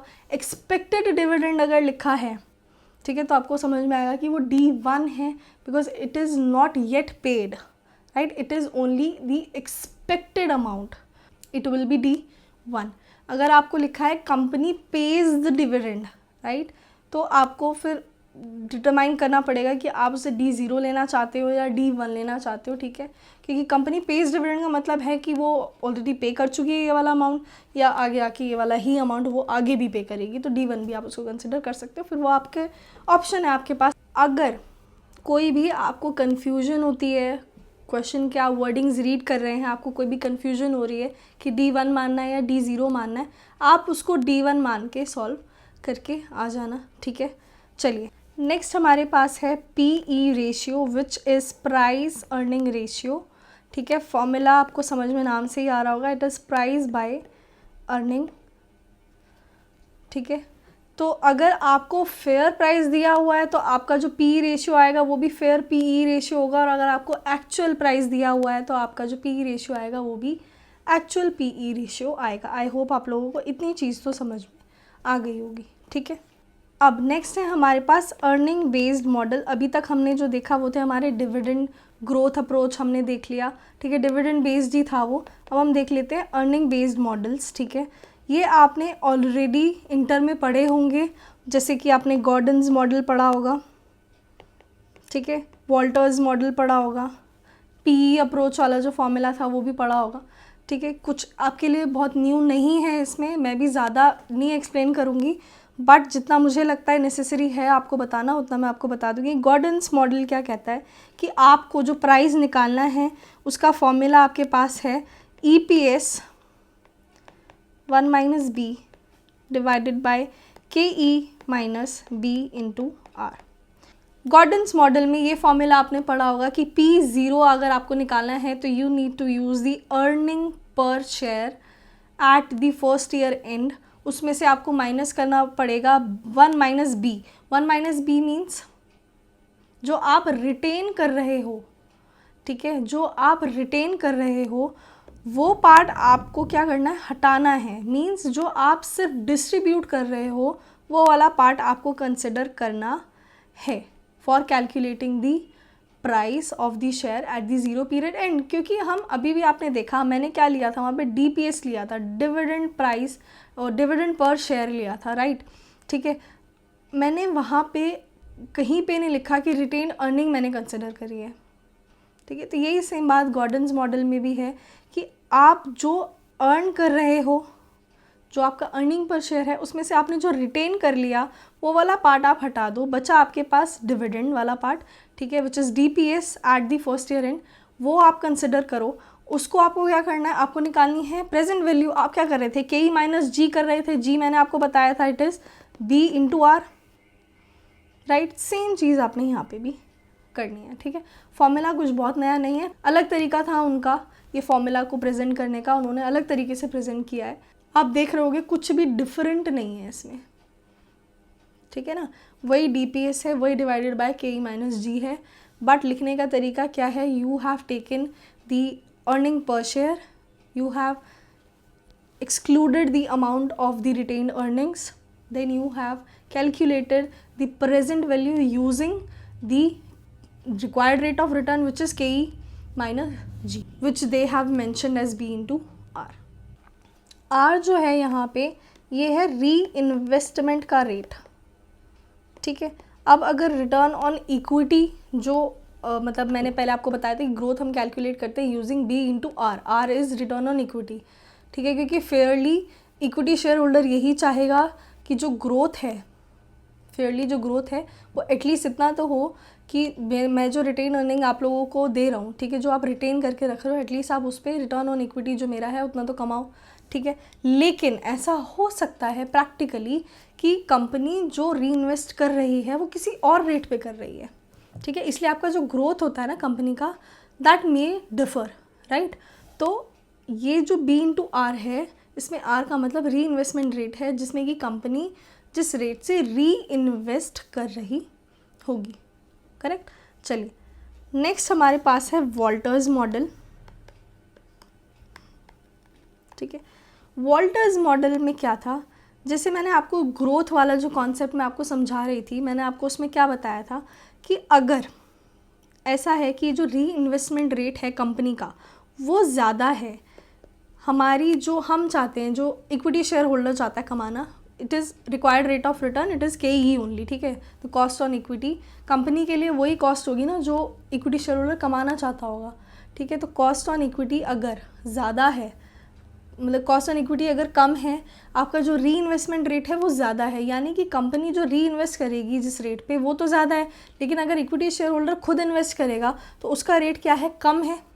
अगर ऐसा है तो वॉल्टर जी क्या कहना चाहते थे कि आप क्या करो, कंपनी क्या करे कि अगर उसे लगता है कि भाई जो खुद कमाएगा तो कम कमाएगा, मैं कमाऊंगी इसी पैसे पे तो ज़्यादा कमाऊंगी, तो आप पे आउट रेशियो 0 रखो, आप 100% रिटेन करके रखो अपने पास अमाउंट, यानी आपका रिटेंशन रेशियो होना चाहिए 100% का, ठीक है। अगर ऐसा है कि आपको लगता है कि जो कंपनी री इन्वेस्टमेंट रेट है कंपनी का वो कम है और जो KE है यानी जो इक्विटी शेयर होल्डर खुद कमा लेगा वो ज़्यादा है, अगर ऐसा लगता है आपको तो आपको पूरा का पूरा पैसा इक्विटी शेयर होल्डर को दे देना चाहिए, क्योंकि आप क्या कर रहे हो, उसकी एक्सपेक्टेशंस जो हैं वो आप फुलफ़िल खुद भी नहीं कर पा रहे हो और उसको भी नहीं करने दे रहे हो, क्योंकि खुद आप पैसा वो रिटेन करके रख रहे हो, ठीक है। आपको क्या करना चाहिए, आपको 100% पैसा उसे दे देना चाहिए, आपका रिटेंशन रेशियो होना चाहिए 0, पे आउट रेशियो होना चाहिए 100% का।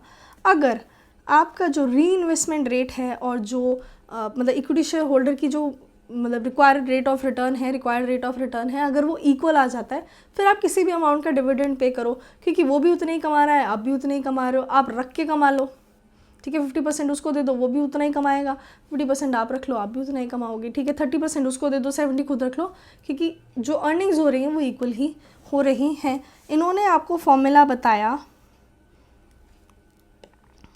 ये फॉर्मूला उन्होंने आपको दिया, इसमें वो क्या कहना चाहते हैं कि DPS के साथ साथ, यानी जो आप डिविडेंड एक्चुअली में दे रहे हो उसके साथ साथ आपको जो रिटेन अर्निंग आप एक्चुअली में रख रहे हो, यानी EPS अर्निंग में से जो आप डिविडेंड दे रहे हो बचा हुआ आप क्या कर रहे हो, रिटेन कर रहे हो, ठीक है। इस रिटेन जो पोर्शन है इसमें आप क्या करो, रेशियो दे दिया आपको, री investment rate divided by KE, इस रेशियो के बेस पे आपको क्या करना चाहिए, पे आउट अपना डिसाइड करना चाहिए और फिर आपको उस पे आउट को ऐड करना चाहिए इन द डिविडेंड पर शेयर, एंड आपको क्या करना चाहिए, PV निकाल लेना चाहिए using KE which is the cost of equity required rate of return only, ठीक है।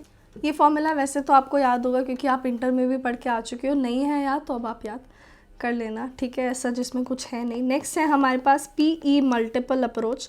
जैसे मैंने आपको अभी बताया कि PE रेशियो कैसे निकलता है हमारा, प्राइस बाय अर्निंग्स, ठीक है।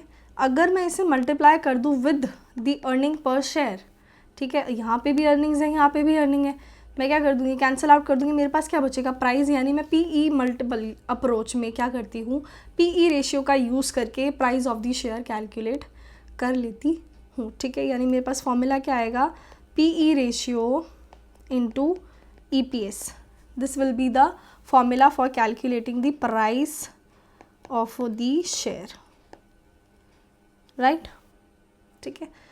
इसके अलावा जो पीई रेशियो है, अगर इस फॉर्मूला से हम देखें तो किसके बराबर आता है, 1 डिवाइडेड बाई KE के, या फिर आप बोल लो 1 डिवाइडेड बाई RR के। किस तरीके से आता है आप समझना, प्राइस ऑफ द शेयर कैसे निकालते हैं हम, EPS डिवाइडेड बाय RR या KE, यही कंसिडर करते हैं, ठीक है। इक्वल टू में क्या है, PE रेशियो है इंटू EPS है, राइट। ये EPS से EPS कैंसिल हो जाएगा, ये EPS डिवाइड में जाएगा तो कैंसिल हो जाएगा, क्या बचा, PE रेशियो के लिए क्या बचा, 1 बाय RR या KE। यानी कि ये भी एक फॉर्मूला है, अगर आपको PE रेशियो कैलकुलेट करना हो किसी MCQ में या किसी क्वेश्चन में आपको नहीं दिया पूरा डेटा, ठीक है, तो आप इस तरीके से 1 डिवाइडेड बाय RR या 1 डिवाइडेड बाय KE जो भी बोल लो, ये यूज़ करके आप PE रेशियो निकाल सकते हैं, ठीक है। आई होप आप लोगों को ये इतनी सी बात समझ में आई होगी। यहाँ पे हमारा जो शेयर वैल्यूएशन है वो चीज़, ये वाला पार्ट एटलीस्ट ख़त्म हो जाता है कि जो डिविडेंड बेस्ड मॉडल्स थे, जो अर्निंग बेस्ड मॉडल्स थे, ये हमारा जो पार्ट था ये ख़त्म हो जाता है। नेक्स्ट है हमारे पास वैल्यूएशन ऑफ राइट्स, जिसमें कि आपको पता होगा राइट शेयर्स क्या होते हैं।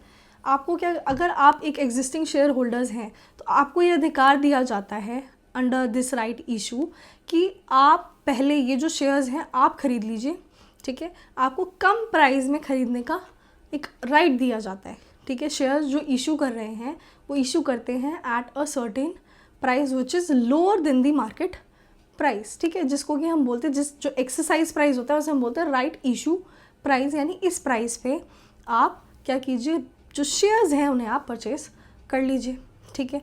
किस तरीके से दिए जाते हैं, आपको बोला जाता है कि भाई 4:5 के रेशियो में आपको राइट शेयर्स दिए जाएंगे, which means you will receive 4 right shares, you will receive 4 right shares for 5 shares held। यानी अगर आपके पास 5 शेयर्स हैं तो आपको उसके बदले में 4 राइट शेयर्स मिल जाएंगे, ठीक है। इस तरीके से आपको रेशियो दिया होता है राइट इशू का, और आपको बोला जाता है कि अगर आपके पास, जैसे मान लीजिए आपको रेशियो दिया है 1:2, यानी अगर आपके पास 2 शेयर्स हैं तो आपको एक राइट शेयर दिया जाएगा, आपको एक राइट इशू प्राइस बताया जाएगा, इस प्राइस पे आप उसे परचेज़ कर सकते हो, उस एक शेयर को आप इस पर्टिकुलर प्राइस पे परचेज़ कर सकते हो। अब ये क्या कहना चाहते हैं, देखो ये कह रहा है निकालो थियोरेटिकल एक्स राइट प्राइस पर शेयर। यानी कि जब राइट इशू कर दिया कंपनी ने, जब कंपनी ने राइट इशू कर दिया उसके बाद अब जो शेयर का प्राइस है वो एक्चुअली में क्या हो जाना चाहिए, ये आपसे पूछ रहा है। थियोरेटिकल एक्स राइट प्राइस पर शेयर, यानी कि आफ्टर द राइट इशू क्या एक्चुअल में प्राइस हो जाना चाहिए ऑफ द शेयर, ठीक है। जब मैंने आपको फेयर वैल्यू निकालना सिखाया था ऑफ द फ्यूचर्स, ठीक है, तो मैंने आपको डिविडेंड वाला कॉन्सेप्ट बताया था कि जिस दिन डिविडेंड की जो रिकॉर्ड डेट होती है उसके बाद जो है शेयर का प्राइस कम हो जाता है डिविडेंड के अमाउंट से, ये चीज़ मैंने आपको बताई थी।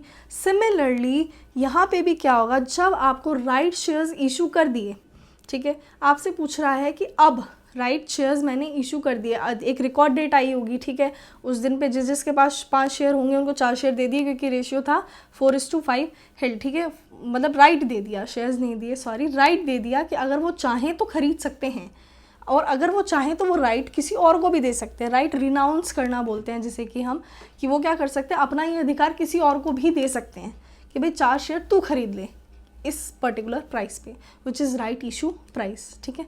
और वो राइट को बेचने के लिए भी वो कुछ अमाउंट अर्न कर सकते हैं, ठीक है। अब इसी तरीके से अगर राइट इशू हो गया, ठीक है, तो अब आप मार्केट का हाल समझो, मार्केट में क्या क्या सर्कुलेट हो रहा होगा। मार्केट में होंगे कुछ पुराने शेयर्स, ओरिजिनल शेयर्स होंगे, कुछ होंगे राइट इशू वाले शेयर्स, ठीक है। आपको ये निकालना है ना कि एक शेयर का क्या प्राइस है आफ्टर द राइट इशू। तो आप देखो मार्केट में क्या चल रहा होगा, मार्केट में एक होंगे ओरिजिनल शेयर्स, एक होंगे राइट वाले शेयर्स, ठीक है। ओरिजिनल शेयर्स का ओरिजिनल वाला प्राइस होगा और जो राइट शेयर्स हैं उनके लिए राइट इशू प्राइस पे किया होगा। यानी कि टोटल जो वैल्यू है ऑफ दी शेयर्स वो क्या होगी, पुराने वालों की जो वैल्यू होगी, एग्जिस्टिंग नंबर ऑफ जो शेयर्स हैं उनकी जो वैल्यू होगी वो होगी existing market price of the shares, और जो नंबर ऑफ राइट शेयर्स हैं उनकी वैल्यू क्या होगी, राइट इशू प्राइस वाली। यानी कि total value of all the shares, the original ones as well as the right shares, दोनों की जो वैल्यू आ गई टोटल वो कितनी है, एग्जिस्टिंग का कुछ मार्केट प्राइस चल रहा होगा उस पर ही ट्रेड कर रहे होंगे, और जो राइट शेयर्स हैं वो राइट इशू प्राइस पे चल रहे होंगे, ठीक है, उसी प्राइस पे वो ट्रेड हो रहे होंगे, ठीक है। तो हमने क्या कहा, टोटल वैल्यू निकाल ली। हमें क्या करना है, पर शेयर का प्राइस निकालना है, यानी कि हमें क्या करना पड़ेगा, टोटल नंबर ऑफ शेयर्स से डिवाइड करना पड़ेगा इस वैल्यू को, right. Total number of shares क्या है, ओरिजिनल वाले भी हैं और राइट शेयर वाले भी हैं, कर दिया existing number of shares plus number of right shares, ठीक है। आई होप एटलीस्ट आपको ये चीज़ समझने में तो कोई डिफ़िकल्टी नहीं आई होगी। आपने सिंपली क्या किया, आपको बताना है कि राइट इशू जब हो गया है उसके बाद मार्केट में अब क्या प्राइस चल रहा हो, मतलब क्या हो जाना चाहिए, क्योंकि थियोरेटिकल आपसे पूछा है, आपसे नहीं कह रहा क्या हो जाएगा, आपसे पूछे क्या हो जाना चाहिए कायदे से, तो आप क्या बोलोगे, देखो मार्केट में कुछ ओरिजिनल शेयर सर्कुलेट कर रहे हैं, कुछ राइट शेयर्स सर्कुलेट कर रहे हैं। जो ओरिजिनल शेयर्स हैं वो ट्रेड हो रहे होंगे मतलब अपनी मार्केट प्राइस पे, जो राइट शेयर्स थे वो राइट इशू प्राइस पे जो है वो ख़रीदे हैं लोगों ने, ठीक है। तो टोटल वैल्यू क्या हो गई उनकी, आपने बोला जो ओरिजिनल शेयर्स हैं उनकी वैल्यू है एग्जिस्टिंग एमपीएस के हिसाब से, प्लस जो राइट शेयर्स हैं उनकी वैल्यू है राइट इशू प्राइस के हिसाब से। तो मुझे टोटल वैल्यू पता चल गई सारे शेयर्स की, ठीक है। मुझे एक शेयर की निकालनी है तो मैं क्या करूँगी, टोटल नंबर ऑफ शेयर्स से डिवाइड करूँगी। टोटल नंबर ऑफ शेयर्स में मेरे पास ओरिजिनल शेयर्स भी हैं, कुछ राइट शेयर्स भी हैं, डिवाइड किया, मेरे पास आ गई एक शेयर की वैल्यू। शायद मैंने कुछ गलत लिख रखा था पहले, मैंने वो ठीक कर लिया, ठीक है। टॉपिक है हमारे पास theoretical value of a right, यानी एक राइट की क्या वैल्यू है, ठीक है। अभी हमने ऊपर निकाला x right price. X right price का मतलब क्या होता है, एक्सक्लूडिंग ऑफ राइट, ठीक है। यानी एक्सक्लूडिंग राइट क्या प्राइस होगा, मतलब आफ्टर राइट क्या प्राइस होगा, हमने ये निकाला था, ठीक है। कम राइट प्राइस का मतलब क्या हुआ, इंक्लूसिव, ठीक है। यानी कि आप देखो एक प्राइस है हमारे पास जिसमें कि राइट नहीं है, एक प्राइस है जिसके अंदर राइट इंक्लूडेड है, तो दोनों में डिफरेंस किस चीज़ का होगा, राइट का, ठीक है। यानी दोनों की जो डिफरेंस आ रहा होगा इस वैल्यू में वो क्या है, वैल्यू ऑफ अ राइट। एक वैल्यू है which is inclusive of right which is come right price, right, और एक है x right price which is excluding the right. एक में इंक्लूडेड है एक में नहीं है, तो दोनों में डिफरेंस किस चीज़ का है, राइट का। निकालना भी क्या है, वैल्यू ऑफ अ राइट, क्या होगा दोनों का difference, value of a right. अगर हमें निकालने हैं theoretical value of the right, the right means आपको अगर दिया है 4:5 का रेशियो फॉर द राइट्स, ठीक है।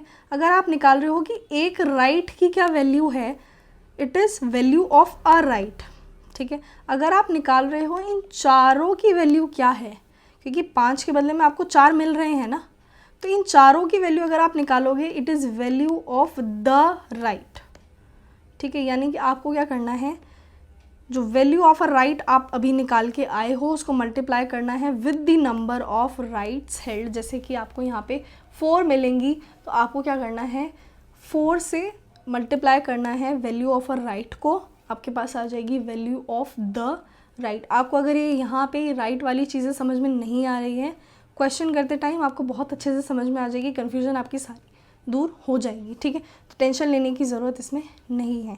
नेक्स्ट हमारे पास टॉपिक है effect of right issue on share holders wealth. देखो जी, ये कह रहे हैं कि अगर राइट इशू लाया जाता है तो शेयर होल्डर की वेल्थ पे क्या फ़र्क पड़ेगा। मैं अगर आपको बोलूँ कि देखो राइट इशू आया, ज़रूरी नहीं है कि सब ने अप्लाई किया हो, ठीक है, ज़रूरी नहीं है सब ने रिनाउंस कर दिया हो, ठीक है। ये देखो आपके पास ऑप्शन क्या है, राइट इशू आया आपने एक्सरसाइज कर लिया, एक ऑप्शन तो ये हो गया। दूसरा ऑप्शन क्या है, आपने रिनाउंस कर दिया, ठीक है। तीसरा ऑप्शन क्या है कि आपने कुछ नहीं किया। केसेस तो अलग अलग हैं। अगर आपने एक्सरसाइज कर लिया, अगर आपने एक्सरसाइज कर लिया तो क्या होगा, देखो आपने एक्सरसाइज किया, आपके पास देखो पहले शेयर्स थे, मान लीजिए एग्जांपल ले लेते हैं, आपके पास पहले शेयर्स थे 75, ठीक है, इन्होंने निकाला है राइट शेयर, कंपनी ने निकाला है राइट इशू ऑफ 1:5 शेयर्स, ठीक है, यानी आपको 5 शेयर के बदले 1 शेयर मिलेगा। यहाँ पे आप 50 शेयर्स कंसिडर कर लो फॉर इजी कैलकुलेशन, ठीक है। 50 शेयर्स थे आपके पास, 1:5 का क्या है, राइट इशू उन्होंने निकाला है, ठीक है। किस रेट पे निकाला है, इन्होंने बोला है आप ले सकते हो 5 की रेट से, जो मार्केट प्राइस चल रहा है वो चल रहा है ₹10, ठीक है। वैसे आपका शेयर का प्राइस ₹10 है, बट आपको बोला जा रहा है कि आप 5 रुपये में जो 1:5 के रेशियो से आप राइट शेयर्स खरीद सकते हैं, ठीक है। अब मान लीजिए आपने कर लिया है एक्सरसाइज, ठीक है। आपकी वेल्थ पहले कितनी थी, आपके पास कितने शेयर्स थे, 50 शेयर्स थे, 50 शेयर्स थे, 10 रुपये की उनकी वैल्यू थी, यानी आपकी वेल्थ कितनी थी 50 × 10 यानी कि 500 रुपीज़ की। अब आप देखो, अब आया है राइट, ठीक है, आपको हो रहे हैं राइट शेयर्स इशू, ठीक है, आपने एक्सरसाइज किए हैं। अब आप देखो क्या हो रहा होगा, 1:5 का हमारे पास है रेशियो, यानी आपको टोटल कितने शेयर्स मिल रहे होंगे, 10 राइट शेयर्स मिल रहे होंगे, ठीक है। अब मैंने आपको अभी सिखाया कि आपके शेयर की वैल्यू थ्योरेटिकली कितनी हो जानी चाहिए, ठीक है, एक शेयर की value after the right issue कितनी हो जानी चाहिए। मैंने आपको बोला आपको कंसिडर करना है ओरिजिनल शेयर्स इनटू उनका एग्जिस्टिंग मार्केट प्राइस, प्लस आपको क्या कंसिडर करना है, number of right shares into क्या करना है, राइट इशू का प्राइस विच इज़ 5 रुपीज़, ठीक है। और आपको डिवाइड किससे करना है, आपके पास शेयर्स कितने थे 50 + 10 विच इज़ 60, ठीक है। आपको 60 से क्या करना है, इसे डिवाइड करना है, आपको पता चल जाएगा कि एक शेयर की वैल्यू कितनी है, निकालिए कितना आएगा, 50 × 10 is 500, 10 × 5 is 50 which is 550 divided by 60, ये आ रही है एक शेयर की वैल्यू, ठीक है। अब आप देखो आपके पास टोटल नंबर ऑफ शेयर्स कितने थे 60, ठीक है, टोटल नंबर ऑफ शेयर्स कितने थे 60, यानी टोटल वैल्यू कितनी आ रही होगी 550, आपकी वेल्थ कितनी आ रही होगी 550, यानी कि हमारी वेल्थ आ रही है 550 की। अब आप बोलोगे जब एक मतलब राइट इशू नहीं हुआ था तो हमारी वेल्थ थी 500, अब हमारी वेल्थ हो गई है 550, यानी वेल्थ हो गई है इंक्रीज़। क्या एक्चुअल में इंक्रीज़ हुई है, आंसर इज़ नो, क्योंकि जब ये 500 रुपये की वेल्थ आपकी थी और अब जब राइट इशू हुआ और आपकी वेल्थ 550 पे आई है, ये वैल्यू 550 पे आने के लिए आपने क्या किया, राइट शेयर परचेज़ किए हैं, जिसके लिए कि आपने पेमेंट की होगी 10 शेयर्स के लिए 5 रुपीज़ के रेट से, विच इज़ 50 रुपीज़ की आपने पेमेंट करी है। आपकी वेल्थ अभी भी कितनी है 500 रुपीज़, यानी वेल्थ में कोई चेंज नहीं आएगा ड्यू टू राइट शेयर अगर आप एक्सरसाइज कर लेते हैं तो, ठीक है। अब आते हैं सेकंड केस पे कि आप क्या कर रहे हैं, राइट रिनाउंस कर रहे हैं, ठीक है, क्या कर रहे हैं, राइट रिनाउंस कर रहे हैं, यानी राइट आप एक्सरसाइज तो नहीं कर रहे, यानी कि अब क्या होगा, आपकी पहले वेल्थ कितनी थी 500, अब वेल्थ कितनी हो जाएगी, देखो राइट इशू तो होगा ही होगा, कंपनी तो राइट इशू लेके आएगी, आप चाहे एक्सरसाइज करो या नहीं करो, आपका शेयर का प्राइस भी क्या हो जाएगा 550 डिवाइडेड बाय 60, एक शेयर का प्राइस कितना हो जाएगा 550 डिवाइडेड बाय 60 हो जाएगा, ठीक है। और आपके पास नंबर ऑफ शेयर्स कितने हैं, क्योंकि आपने तो राइट एक्सरसाइज नहीं किया है, ठीक है, आपने राइट एक्सरसाइज नहीं किया है, आपके पास नंबर ऑफ शेयर्स कितने रहेंगे 50 रहेंगे, निकालो कितनी आ गई आपके पास आपकी वेल्थ, ये तो क्या था एक शेयर का प्राइस हो गया ना आफ्टर, यानी 550 डिवाइडेड बाय 60 विच इज़ 9.16, मैं लिख देती हूँ यहाँ पे, इट इज़ 9.17, ठीक है। 9.17 जो है ये प्राइस हो गया है आफ्टर द राइट इशू, तो ये तो आपके लिए भी हो गया ना, शेयर का प्राइस तो गिर गया ना, चाहे आपके पास ये 50 शेयर्स ही थे, इन 50 का प्राइस भी तो गिर गया होगा, यानी अब आपकी वेल्थ कितनी हो गई है 9.17 इंटू 50, यानी कि आपकी वेल्थ अब कितनी हो चुकी है 458.5। अब आप बोलोगे वेल्थ तो डिक्रीज़ हो गई, बट मैंने क्या बोला, आपने राइट रिनाउंस किया है, रिनाउंस फ्री में तो किया नहीं होगा, आपने लिए होंगे पैसे, ठीक है, आपने क्या लिए होंगे पैसे लिए होंगे, कितने पैसे लिए होंगे, वैल्यू ऑफ अ राइट जो हमने निकाली into number of rights held, ये पैसे आपने किसी और से चार्ज किए होंगे, ये पैसे आपने किसी और से चार्ज किए होंगे ना। ये क्या है हमारे पास एक्स राइट प्राइस है ना, ये क्या है एक्स राइट प्राइस है, और वैल्यू ऑफ अ राइट कैसे निकलती है, cum right price minus ex right price, यही करते हो, तब आपके पास क्या आती है, वैल्यू ऑफ अ राइट आती है। यानी कि आप देखो ये जो डिफरेंशियल अमाउंट था जिसका इसे लॉस हो रहा था, क्योंकि पहले प्राइस क्या था, कम राइट प्राइस था, अब क्या हो गया, एक्स राइट हो गया, इसी चीज़ का लॉस हो रहा है ना इसे, इसकी वेल्थ इसी वजह से कम हो रही है। और ये जो डिफरेंशियल अमाउंट है ये कैसे कमा पा रहा है, रीअनाउंसमेंट करके कमा पा रहा है। यानी कि रीअनाउंसमेंट के केस में भी वेल्थ में, जो शेयर होल्डर की जो वेल्थ है उसमें कोई भी चेंज नहीं आता है।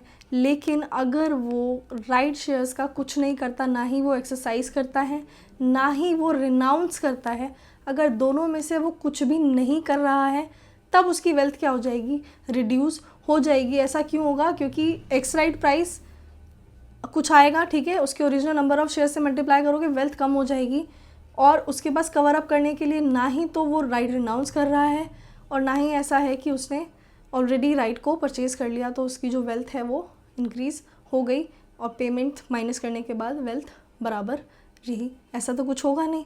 क्या होगा, सिंपली सिर्फ क्या होगा, उसकी जो ओरिजिनल शेयर्स हैं उनकी वैल्यू क्या हो रही होगी, कम हो रही होगी, क्योंकि एक्स राइट प्राइस क्या होता है, कम आता है, ठीक है। यानी कि सिर्फ थर्ड केस में जब आप कुछ नहीं कर रहे हो राइट शेयर्स का, तो आपकी वेल्थ क्या हो जाती है, डिक्रीज़ हो जाती है, ठीक है। आई होप आप लोगों को इतनी सी बात समझ में आई हो।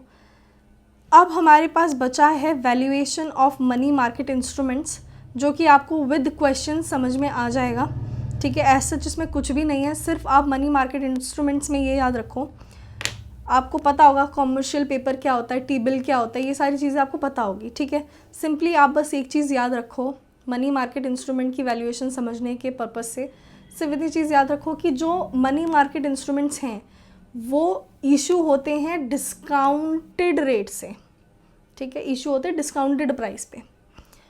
जो रिडम्पशन होती है उनकी वो होती है फेस वैल्यू पे, ठीक है। यानी कि वो क्या करते हैं, आप ऑब्वियस सी बात है, अगर वो आपको आज कमर्शियल बिल दे रहे हैं ऑफ 1 लाख रुपीज़ की फेस वैल्यू, ठीक है, वो क्या कहना चाहते हैं कि आपको 5 साल के बाद 1 लाख रुपए हम दे देंगे। तो आप आज उसकी कुछ वैल्यू देनी है, अगर आपको उसके बदले में अगर आपको आज कुछ देना है तो आप 1 लाख रुपए तो दोगे नहीं, उस 1 लाख रुपए की डिस्काउंटेड वैल्यू जो आएगी वो आप उन्हें पे करेंगे, यही करोगे ना।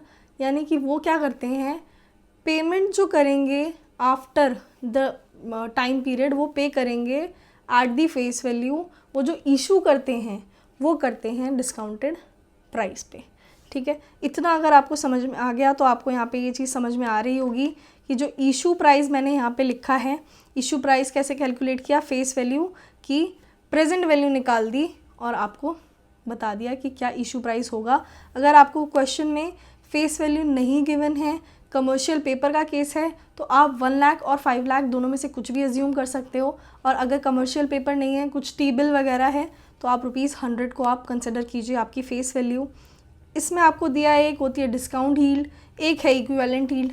इसमें क्या है, डिस्काउंट यील्ड का मतलब है कि कितनी वैल्यू, ये मार्केट प्राइस जो है, ये इशू प्राइस को मार्केट प्राइस बोलते हैं, ठीक है, जो आज का प्राइस है, ठीक है। ये जो बाद में प्राइस होगा दिस इज़ फेस वैल्यू, आज जो प्राइस है दिस इज़ मार्केट वैल्यू, ठीक है। डिस्काउंट यील्ड का मतलब है कि इस फेस वैल्यू से कितनी कम है ये मार्केट प्राइस, ठीक है। यानी ये इस जो बढ़ा हुआ अमाउंट है इसके रिस्पेक्ट में देखना चाहता है कि मार्केट प्राइस कितना कम है, दिस इज़ डिस्काउंट यील्ड। तो मैंने आपको क्या बोला था, जिसके रिस्पेक्ट में देखना है उसको क्या लिखते हैं, बेस में लिखते हैं, और डिफरेंशियल अमाउंट कहाँ लिखते हैं, न्यूमरेटर में लिखते हैं, ठीक है। सिमिलरली इक्विवेलेंट यील्ड का मतलब क्या है, ये देखना चाहता है कि मार्केट प्राइस से कितना ज़्यादा है फेस वैल्यू, यानी कि किसके रिस्पेक्ट में देखना चाहता है, वो मार्केट प्राइस के रिस्पेक्ट में, यानी मार्केट प्राइस आएगा बेस में और डिफरेंशियल अमाउंट आएगा न्यूमरेटर में। आपकी निकल के आ जाएगी discount yield and equivalent yield. आपको जो ये मनी मार्केट इंस्ट्रूमेंट है विद क्वेश्चंस आपको समझ में आ जाएगा कि इनमें आपको ऐसा कुछ भी नहीं करना है, बहुत ही सिंपल सा कॉन्सेप्ट है इनका, ठीक है। नेक्स्ट वीडियो से हम लोग क्वेश्चन डिस्कशन स्टार्ट करेंगे। आई होप आप लोगों को आज की जितनी सारी डिस्कशंस थी वो सब समझ में आई होंगी। समझ में आई है, वीडियो को लाइक कर देना, चैनल को सब्सक्राइब कर लेना। आपका जो भी फीडबैक है, सजेशन है, मुझे कमेंट सेक्शन में ज़रूर बताना। कुछ भी चीज़ आपको लगता है कि ऐड ऑन करनी चाहिए, आप प्लीज़ मुझे ज़रूर बताना, I will consider that too. चलिए आज के लिए इतना ही, गुड बाय, टेक केयर।